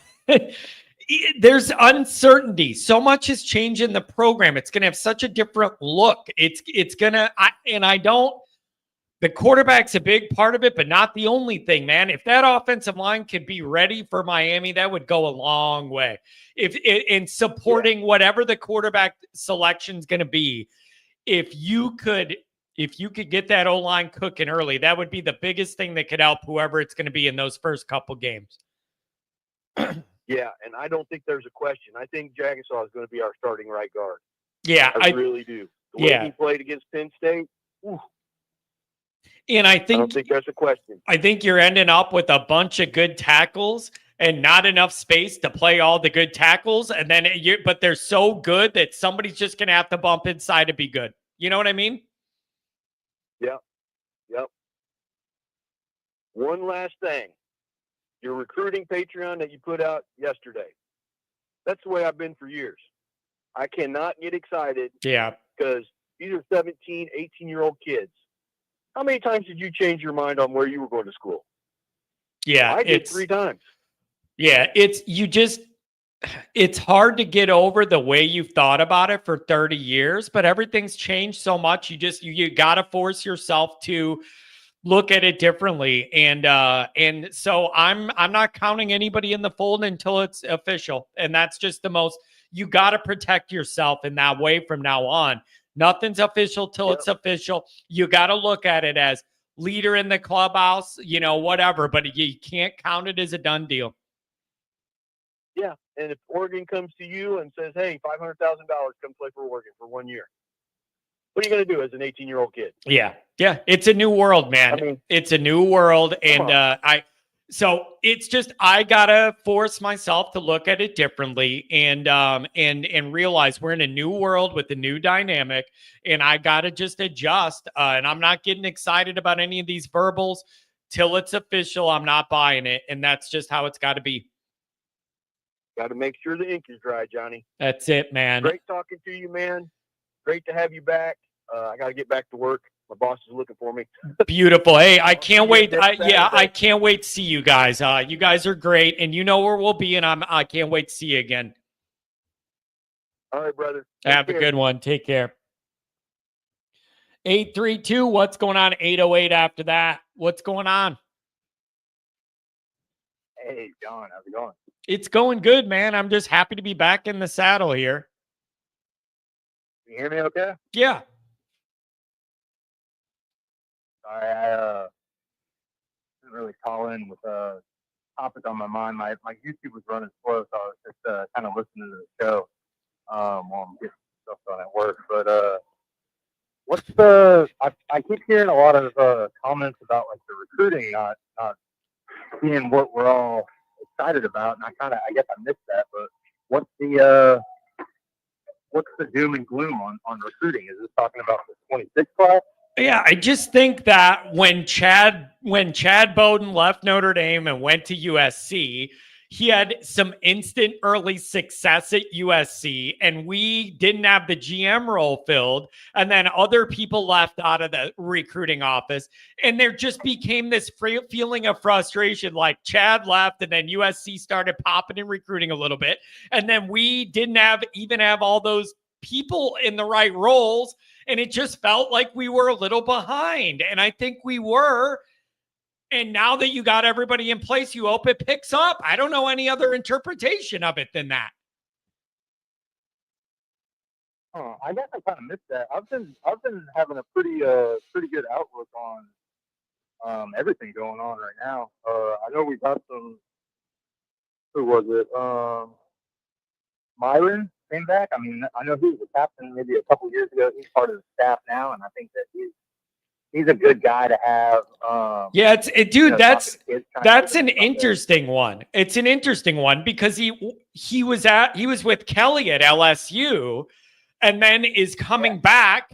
And then the GM is an NFL guy. And the other guy they hired for per player personnel, whatever, came from Colorado. So you want to talk about a weird blend of personalities and experience in this recruiting operation. You got an NFL guy with no college experience as the GM. You got a guy coming from Colorado who recruits totally opposite of everything Notre Dame does because of Deion in Colorado and the weird way he runs things with his aura and ego driving everything. That's not how Notre Dame's built. And then you got this guy that's been with Kelly that was a player here, then went to LSU coming back. I am interested to see how this works. It's a totally new approach with a totally different vision, and I want to see how it works. Yeah, me too. And then I feel like the biggest topic of, I mean, the last caller touched on it, but the quarterback situation. Yeah, I'm curious, but I wouldn't say that I'm like worried about it. And mainly it's just because, I mean, I love Riley, but I think most of us would agree that all three of the quarterbacks we got in contention this season are better pure passers than Riley, right? Yeah, it's I believe so, and it's just like what else all comes with that, right? People love the way the ball comes out of CJ Carr's hands and all that. Well, that's great, but is he throwing it always to the right spot? You know what I mean? Like there's this all a give and a take, and you got to figure out how open everybody is to some rookie mistakes, and I don't know how open everybody's going to be or not. Well, I think our offensive line will be maybe not significantly better, but better than last season, as long as everybody can stay relatively healthy. But I think that we have, I mean, I know we lost Rocco and who else left? We lost a couple guys, but I think our depth at O-line is going to be really strong coming into this season, and I think that'll help the quarterback situation. Yeah, here's my question. My question with it is, if everybody's healthy, that O-line's going to end up being really, really good. The question would be, how good can it be early on? Because you need them to be, you always hear O-lines take time to gel and all that. Well, you don't have that kind of luxury because the first 6 games are a heavy duty for you and you got to get after it right away. So that would be my question is just how good can whatever the lineup's going to be at O-line, how good can they be early when you need them against Miami and A&M? That's a big question. Yeah, and I would say that I personally am more concerned about the Texas A&M home opener than I am going to Miami. And Miami hung around a lot last season in the rankings, but I watched quite a few games and I feel like Miami wasn't really that impressive. And I don't think that Miami will be better this season than last season, especially on offense. Yeah, they held on, and they were in playoff position, and then the bottom fell out, and they Miami'd themselves. And then now, obviously, you have the quarterback switch. The quarterback was the main reason I think that they did anything last year that was playoff worthy. And now you have that switch. And so you're going to see what the Georgia dude can do now that just got his cars robbed. He moves to Miami and the first thing that happens is they steal him and his girlfriend's car. Welcome to Miami. You're our new quarterback. We're going to rob your car. Well, and then it got jumped, I think. Yeah, it's just funny to me. It's just really funny to me. It's like, this is our new quarterback. And the first thing that happens is his cars get stoled. Yeah, I think I actually saw like maybe like JD Patel or somebody say that he should transfer when the window opens and get out of Miami. Oh man, that would be hilarious. So I don't know, man. It's going to be a really, really chaotic start. Camp's going to be stressful with a lot of big decisions to make in a short amount of time. And then those first 2 games are going to dictate a lot. It's going to be the real deal, man. Anything else? Thanks for calling. Well, just a quick question about the quarterbacks. I don't know if you said it or not already, but and I don't want to put you on the spot, but do you have those quarterbacks in mind, like ranked out 1, 2, 3? Man, I've been really thinking about this. A part of me feels like, whether it's right or wrong, I will have more excitement if it's one of the younger guys than I will if it's Steve. And I don't mean that to be negative, but I just kind of feel like I kind of know what Steve is and what the physical limitations are. And it's like kind of like a high floor, but a low ceiling. And I just kind of know what I'm going to get. There's an excitement with either one of the younger guys that there could be a higher potential athletically with one of them. And I just feel like I'll have a little more excitement if it's one of the younger guys, whichever one it is, than if it's Steve. But I don't mean that to crap on Steve. Does that make sense? Yeah. Do you think starting one of the 3 over another gives us a better chance at keeping all 3 of them? That's a good question too. That's a good question too. Yeah, I don't know the answer to that. That's a good question on how all that shakes out afterwards. It's a good point. I kind of lean towards, like, in answering that question, I kind of lean towards Kenny, actually, because I think that Steve appears to be a Notre Dame guy through and through, and I think that he would be the most likely to stay regardless of starting or not. And I also kind of think that Kenny is, and I'm not saying that he's the same player, but I think Kenny gives Denbrock a little bit more to work with as far as, like, I think that there's some Jaden Daniels comp with Kenny, where I would say the other 2 guys are a little further off athleticism based. Yeah, I think you're right. And Denbrock actually talked with Goolsby about that at the spring game last year. And Denbrock admitted athletically, Kenny is more of the type of guy that Denbrock likes to work with just as an overall athlete. So I do think there's something there. But I don't know, man. This is going to be interesting. I want whoever earns the job to get the job. It's that simple. I think our weapons on offense are going to mature enough to where the new quarterback coming into this season will have time to work it out, and it won't be as much pressure as what Riley was going into at the beginning of last season. Yeah. I don't know, man. There's a lot to figure out. We're going to see. Hey, thanks for the call, man. It's good to be back. Thanks for calling. Thank you, John. Have a good one. Appreciate it. What are we arguing about in the chat? I see people going at each other. What are we arguing about? And the other thing is, man, I think it's a compliment to have like some Ohio State people in here and LSU people or whatever. I feel like everybody, I was gone for a couple weeks. Now everybody, I feel like I was gone a couple weeks. So now everybody's loading up on their anti-Notre Dame stuff because they couldn't unleash it for a few weeks. D-Hawk. What was the always annoyed about the Florida trip, John? 12 hours in the Fort Lauderdale airport to get home. Son of a buck.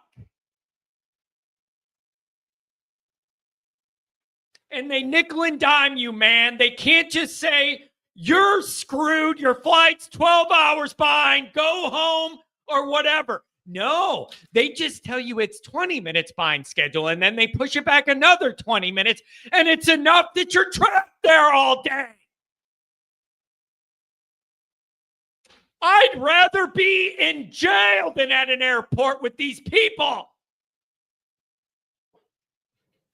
Man. 808, what's going on? Good morning. Hey, Ewan, how are you? I'm doing good, man. What's going on? It's been a while. Yeah, I love contact with you. I tried to call you right after the Orange Bowl game, but my phone was dying and I didn't manage to get out of the list. I wanted to talk to you about that. Um, Honestly, that's the highlight. Remember, you started the channel after the 2016 season. We were all dejected, sad, and everybody was asking, "What are we doing this for?" You started doing the show for therapy reasons for yourself, and then you realized there's a lot of people like you that really love the team. Um, I saw Notre Dame lost many Year 6 games. I saw different fan bases, ESPN making fun of us for not having a Year 6 game, and I always ask ourselves, when are we going to win? When are we going to break this? And honestly, I'm so happy we managed to break that ceiling first with Georgia. Yeah. And then with Penn State. So let me ask you this. Do you feel like that success, that proven postseason success paired with Freeman's extension, do you believe that that frees him up to maybe be willing to take some more risks with some decision making, either with the quarterback or anything else, that it allows him a little more freedom to be able to make decisions knowing that he has a little credibility now? Or am I overthinking it? No, I mean, obviously you get the benefit of the doubt. If you have success gives you confidence and then trust of others. I mean, he's the head coach. If he cannot do what he thinks, what he's wasting his time here, I'm pretty sure many programs would want him. Deion Sanders got like a super contract, and I don't know what success he has had or he's going to have going forward. Like if he didn't have his family playing for him, I mean, would he have gone to won a game even? And then Marcus Freeman, I'm pretty sure he could go to Colorado and change the program because you change the culture. You see Kirby Smart complaining that players don't want to put the same effort as before, and he has the best players, and he has the titles to back it up, and players still don't want to follow him. Imagine that. Yeah, it's man, it's so interesting to me. We built up year 3 for Freeman with all this importance, and you got to make the playoff, and all the history of Notre Dame with year 3 coaches. You got to prove yourself in year 3, blah, blah, blah, blah. You did that to a large extent, not the ultimate extent, but the large extent. And now it's a totally different challenge in year 4 of you proving Notre Dame has staying power. You've got to find a way to show Notre Dame's going to be a problem in this playoff, and you're not just a one and done and you had one good lucky year. Now you're going to revert back. Like, it's a whole different kind of pressure now that you made some moves in the playoff to be able to maintain. I'm really interested to see how Freeman handles this next challenge of the need to prove you have staying power. It's another big year. Yeah, I mean, in my opinion, we need to make the playoff and win at least the first game, because if not, they're going to say it's like a one-off. Notre Dame always loses the big game. They're qualifying to a playoff for no reason. We just need to be there every year, and then that will build the roster, because Ohio State did not win the title in a year. They always have a great roster, and then they build on that roster and success. And until you do that for a few years, like Georgia did, you manage to break the ceiling. It's not like you're going to make it out of nowhere. Yeah, it is. Man, it's just, I don't know, man. It's amazing how there's always like a narrative, and always that it's just one year to the next, and it may change a little bit, but there's always pressure there. And like, you gotta back up last year with this strong year this year. And it's such a front-loaded schedule, and you have all these changing personalities behind the scenes, coaching staff, and the quarterback and everything else. Like, you got to just trust the coaches. They're going to make the right decisions with the personnel and put people in the right position, man. But I'm going to have anxiety about it all summer. You're not going to get the answers you want in spring ball. It is what it is going into August. It's going to be stressful. Yes, I mean, I support that. I know we have uncertainty with the quarterback situation. However, I will remind people, what were the best years under Brian Kelly? 2012, 2015, with freshman quarterbacks. Why? because those years he went back to the basics, supporting a quarterback. He didn't try to change what the quarterback wear. He took what the quarterback wear and built around that. I feel that offensive coordinator, he does that really well. He doesn't try to invent things. He just sees what tools, weapons he has, and act accordingly. Yeah, it's same way with defense. Oh, sorry. Go ahead. I'm not trying to bring this up and make it about this. 415, I see you. You're going to end the show here coming up. But if you think about it and you look at the numbers, every starting quarterback Kelly had, the longer they started under him, the worse their stats became. It is absolutely amazing to me.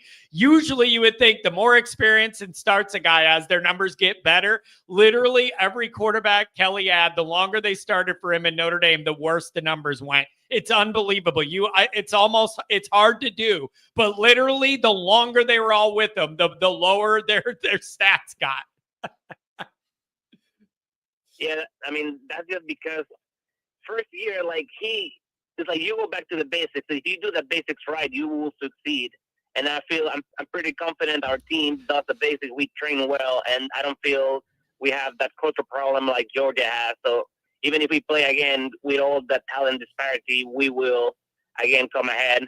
Obviously, I want to see CJ Carr in the spring game. I know the spring game is not usually a good reflection of how the season will go. However, in this case, without knowing much of CJ Carr, Minchie, we haven't seen anything really.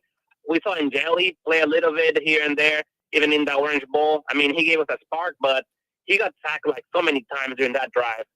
And then, I just need more points of reference in addition to the snippets they show us on Instagram, which honestly, those are really misleading because they always look amazing.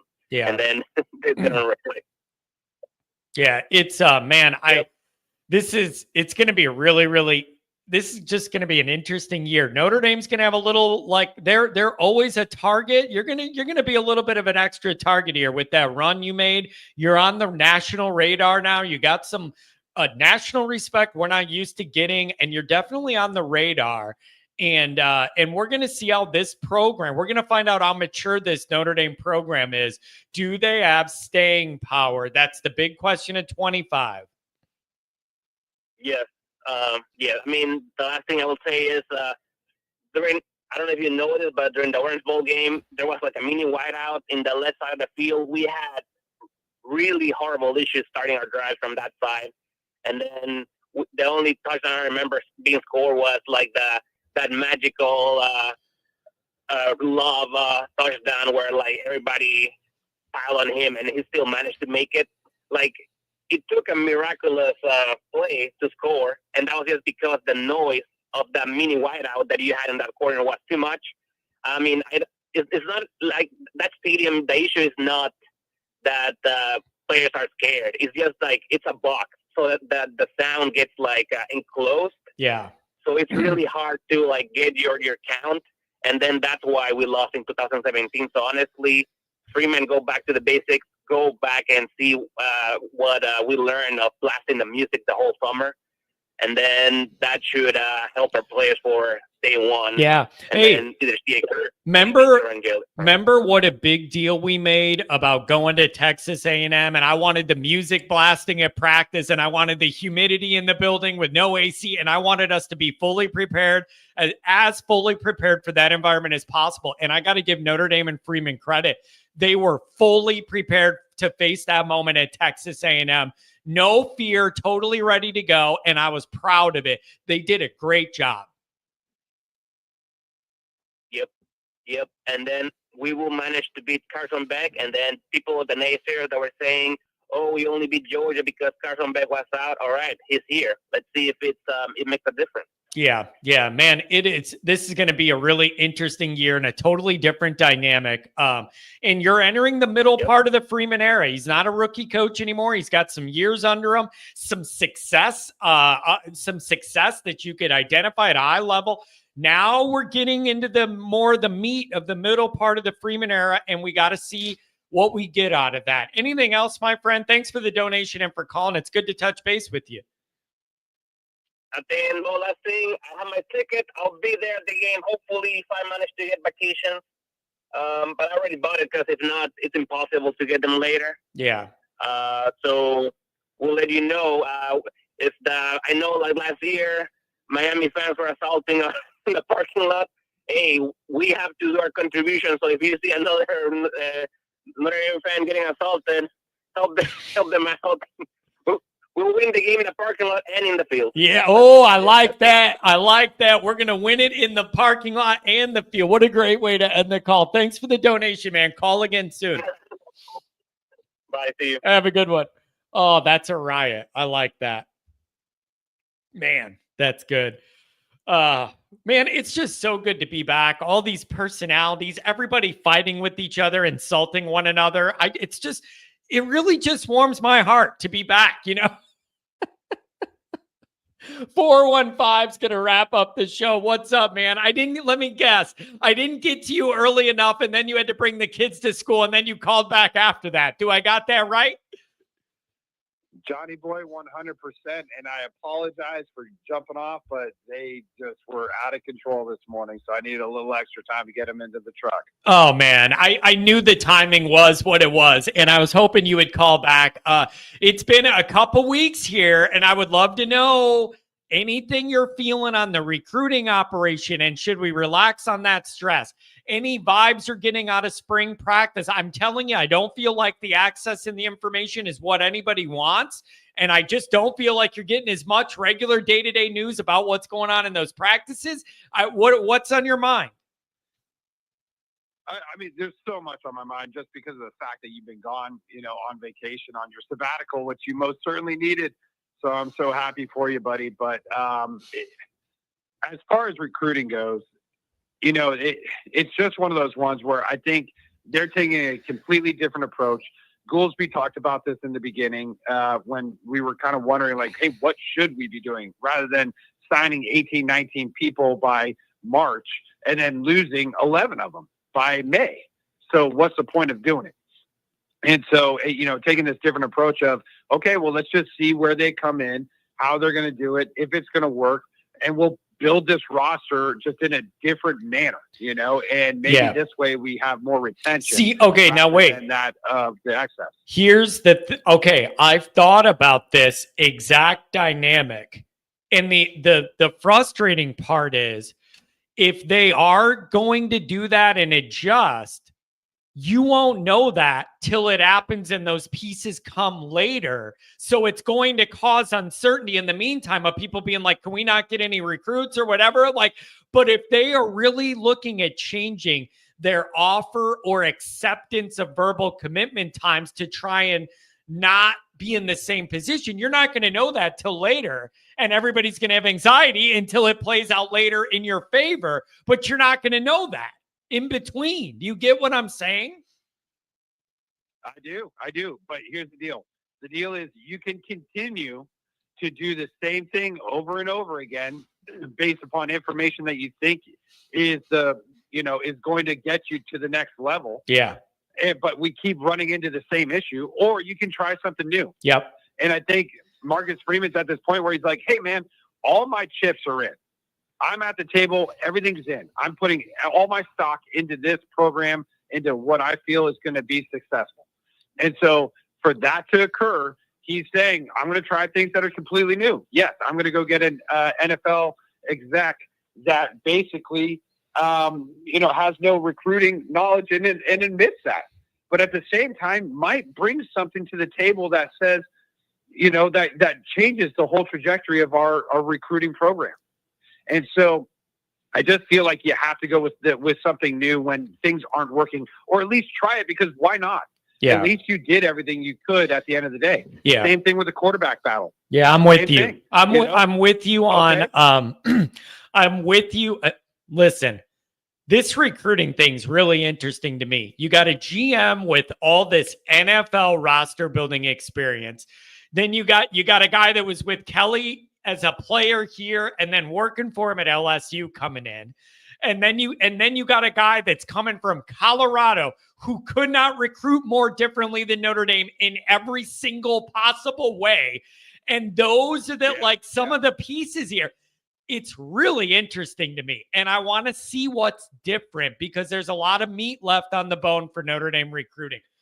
I thought Freeman would have an easier time landing top 10 classes. It is not proven to be that way. And I'm really open to them doing something different to try and get a different result and get in that top 10. I don't expect Notre Dame to have a 2 or 3 ranked class. That's just not going to happen. But if you could get inside that top 10 every year and stack some 6, 7, 8s, I think that would be good for Notre Dame. And I'm trying to be realistic. But I want to see how the new operation does things different. I totally agree. And that's where I feel like you have to do the same thing as far as the recruiting battle recruiting battle as you're doing in the recruiting battle in the quarterback battle, because of the fact that you need to sit there and say, okay, we could go with Steve Angeli and we know exactly where we're at. Or we could throw in Minchie or Carr and take it to the next level and show the recruits, right, how we're going to change our philosophy, that we're going to try to push the ball downfield. We're going to change our offensive scheme a little bit. And maybe that will help recruit those wide receivers. And you don't need to get just one you don't need to just get 10. You just need to get at least one right now. Yeah. And then that one starts producing, and then you get another, and then you get another. It's like compounding interest. You just basically need to start now. Yeah. But you don't have to go out and get, these 5-star wide receivers right off the bat, because you can't, because we don't have that type of game to go down the field right now. So I feel like, okay, we'll show the recruits that we're going to start changing our philosophy a little bit, and that, maybe we do a little bit more passing routes to the running backs out in the flat. And then guess what? They're out there chasing the running backs, and now we have single coverage over the top, and we could go downfield. We have to prove it to the recruits, to these kids, that we are going to be expanding our offense. And that's what's going to help bring them in, if we can't just sit here and be that pipeline. Because you just don't become the pipeline overnight, to the NFL for wide receivers. It doesn't just happen. Yeah, it takes time. You know what I'm excited about? There is risk in this, but there's also opportunity. You are being forced to rethink how you recruit and build this out at Notre Dame. And I think it's probably healthy. Yep. You had 3 years of Freeman, and you were used to Chad setting things up a certain way. I don't think anybody could argue. I don't think the recruiting is as good as I hoped it would be under Freeman. With Chad leaving, the program was forced to rebuild and rethink this. I am really genuinely open to some different ways of thinking about how to build this out. And maybe it doesn't work and you're in about the same spot, or maybe it works and you're in a better spot. But I am open to the experimentation. I just think it was time we maybe recalibrate now in Freeman's 4th year on how to do all this. And I'm open to seeing how it goes. Let's do it. And what a perfect time to do it. With all the chaos and the change and the nuances in college football and the college really sports landscape across the board, right? With NIL and the transfer portal and everything that's going on, why not try something new? Because everybody's trying to chase it and figure out what they're supposed to do. It's very much more a NFL model. You need the general manager in place. You need more executives in place. It's not the way it used to be back in the day, where it was just coach, assistant coaches, they ran the world, and that was it. Yeah. Now you have this entire new front office in college sports, because it is a multi-billion-dollar company. I mean, they just came out, what was it? I can't remember if it was through Sports Illustrated or ESPN, but somebody did an article on all the different college programs for football and ranked them based upon what their net worth would be if they were to sell them. And they were in the billions, just like that of the Yankees or Dodgers or anybody else, and other, the Lakers or whoever it is, of these professional teams. These college teams are creating so much revenue that it makes all the sense in the world to have these front offices created. Yeah, I'm open to it. Theory is, right? So the trickle-down theory is straight up like, okay, well, then we need to adjust as well here at the front office with Notre Dame, and then that will produce it on the field. Yeah, I'm totally open to a different way to do this. I've been a little frustrated with the recruiting overall. Now, on the flip side of that, let's be totally fair. I'm frustrated with some of the recruiting. I thought Freeman would have an easier time getting in that top 10. However, on the flip side, I think the program's done a better job than I thought with what they had of getting the most out of them. And that's something we always had a problem with Kelly about, like, when can we get the most out of the group of guys we have and get the most talent out of them to play their best in the biggest games as a unit, to where they play better together than it looks like they should on their individual stat sheets. You got that for a lot of last year. From week 2 on, you pretty much got that running all the way out till Ohio State. So I credit Freeman for that. They squeezed every drop out of what they had with all the injuries and everything else. And I think Freeman developed a lot as a head coach and his comfort managing everything in his 3rd year. Now I want the recruiting to catch up to that, because I actually feel like we're better than I thought at doing the other things. 100% agree. 100% agree. And let's just put it this way. Freeman did more last season than Kelly did his entire tenure. Yeah. I mean, yeah, remarkably so, as far as the production of what these athletes and these young kids are bringing to the table and what they can bring. And it was, in my mind, just looking back, and I know we're all biased, but I am, I'm looking at it through the lens of, he was in many ways more of a detriment than he was of an advocate of success.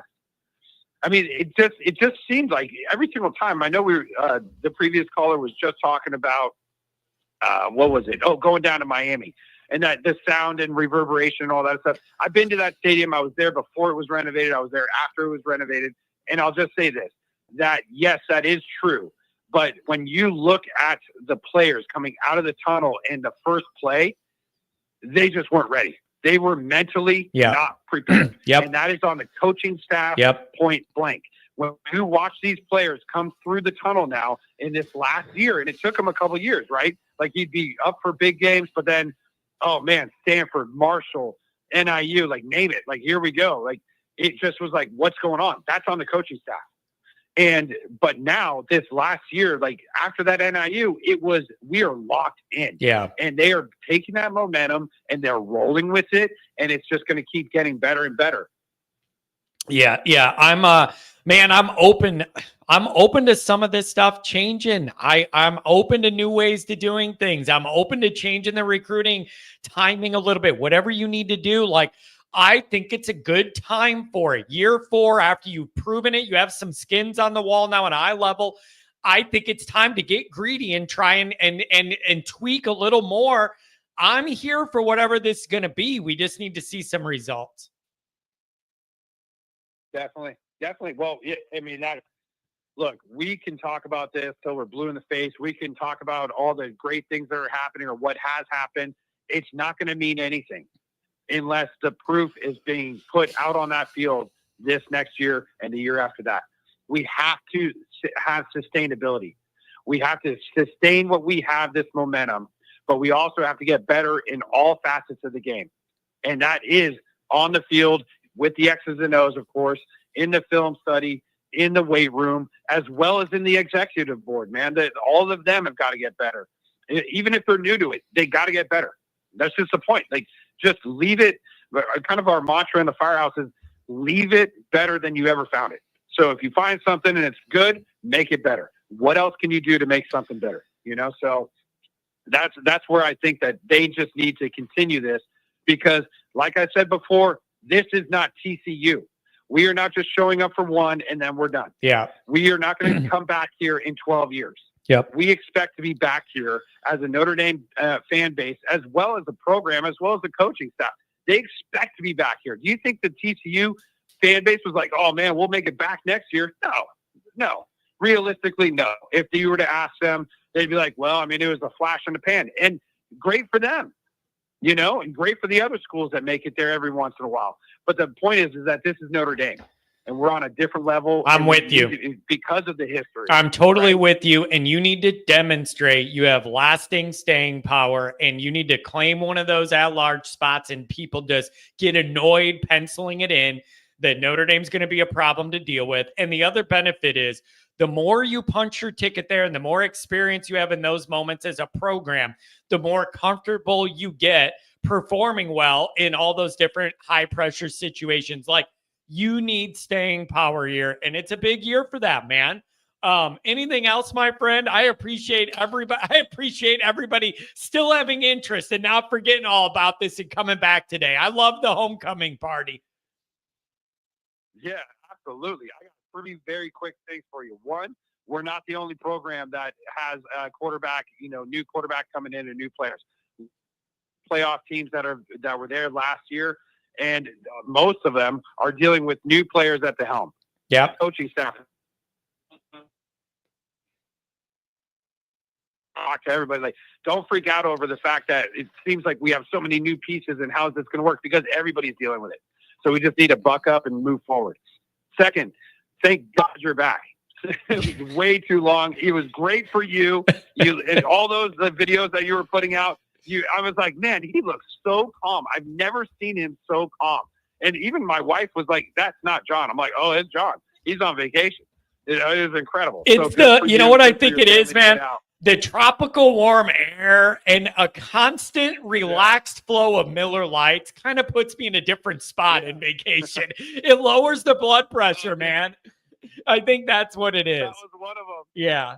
One of your videos was literally like, I don't know. Tell me what you think. I'm going to go grab another Miller. Yeah. I was like, oh, my God. This guy's great. Yeah. All right. And then the last thing I have is, thoughts and prayers to Tom. I'm not sure what's going on, and it's none of my business, but just know that you can tell him 415 hopes that he gets better and moves forward. Oh, I appreciate that. He's okay. It's just he had a little issue, and I talked to him from the hospital, but it didn't stop him from yelling about Notre Dame. So he couldn't be that injured. He can't be that injured. I hear like things beeping, and he's yelling about recruiting and getting like, so I love that guy. I love that guy so much. And he's doing better, and he still hopes to make it to blue and gold if everything works out. But yeah, it's just, he's going to appreciate everybody reaching out. Awesome. Johnny, great to talk to you again. Welcome back, and we will talk again. Hey, man, I'm back on the routine, so get your dissertations ready every Monday, Wednesday, Friday. You got into a good routine. Get them ready, brother. Thank you.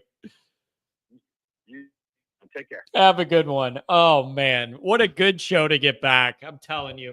This is hilarious, too. Look at this. Ryan says, I hate seeing John relaxed. It's funny to me that people are like, if John's relaxed, it causes me anxiety. But like, there's got to be something wrong if I'm relaxed. You know what I mean? Like, it causes uncertainty when I'm relaxed. Everybody's just used to me being wound so tight, bro. And then, man, I'm telling you, the Trolls had a good day today. I think the Trolls missed me more than the Notre Dame fans missed me. These guys were unloading on us the whole time. It's like they had 3 weeks of built up Notre Dame, shots to take. And then I'm back and they all let them go. It's great to be back. Thank you guys for being here. Thanks for not forgetting about me. Thanks for the calls. Thanks for the donations. We're back on schedule. We will be back Friday at 9:00. We're back in our routine. Thank you. It feels good to be back, man. I love this community, even the Trolls. I love the community. You guys are great. I can't wait to see a lot of you in a week and a half. This is great. Thank you. It's good to be back, man. Thanks for all the kind words. Appreciate you guys.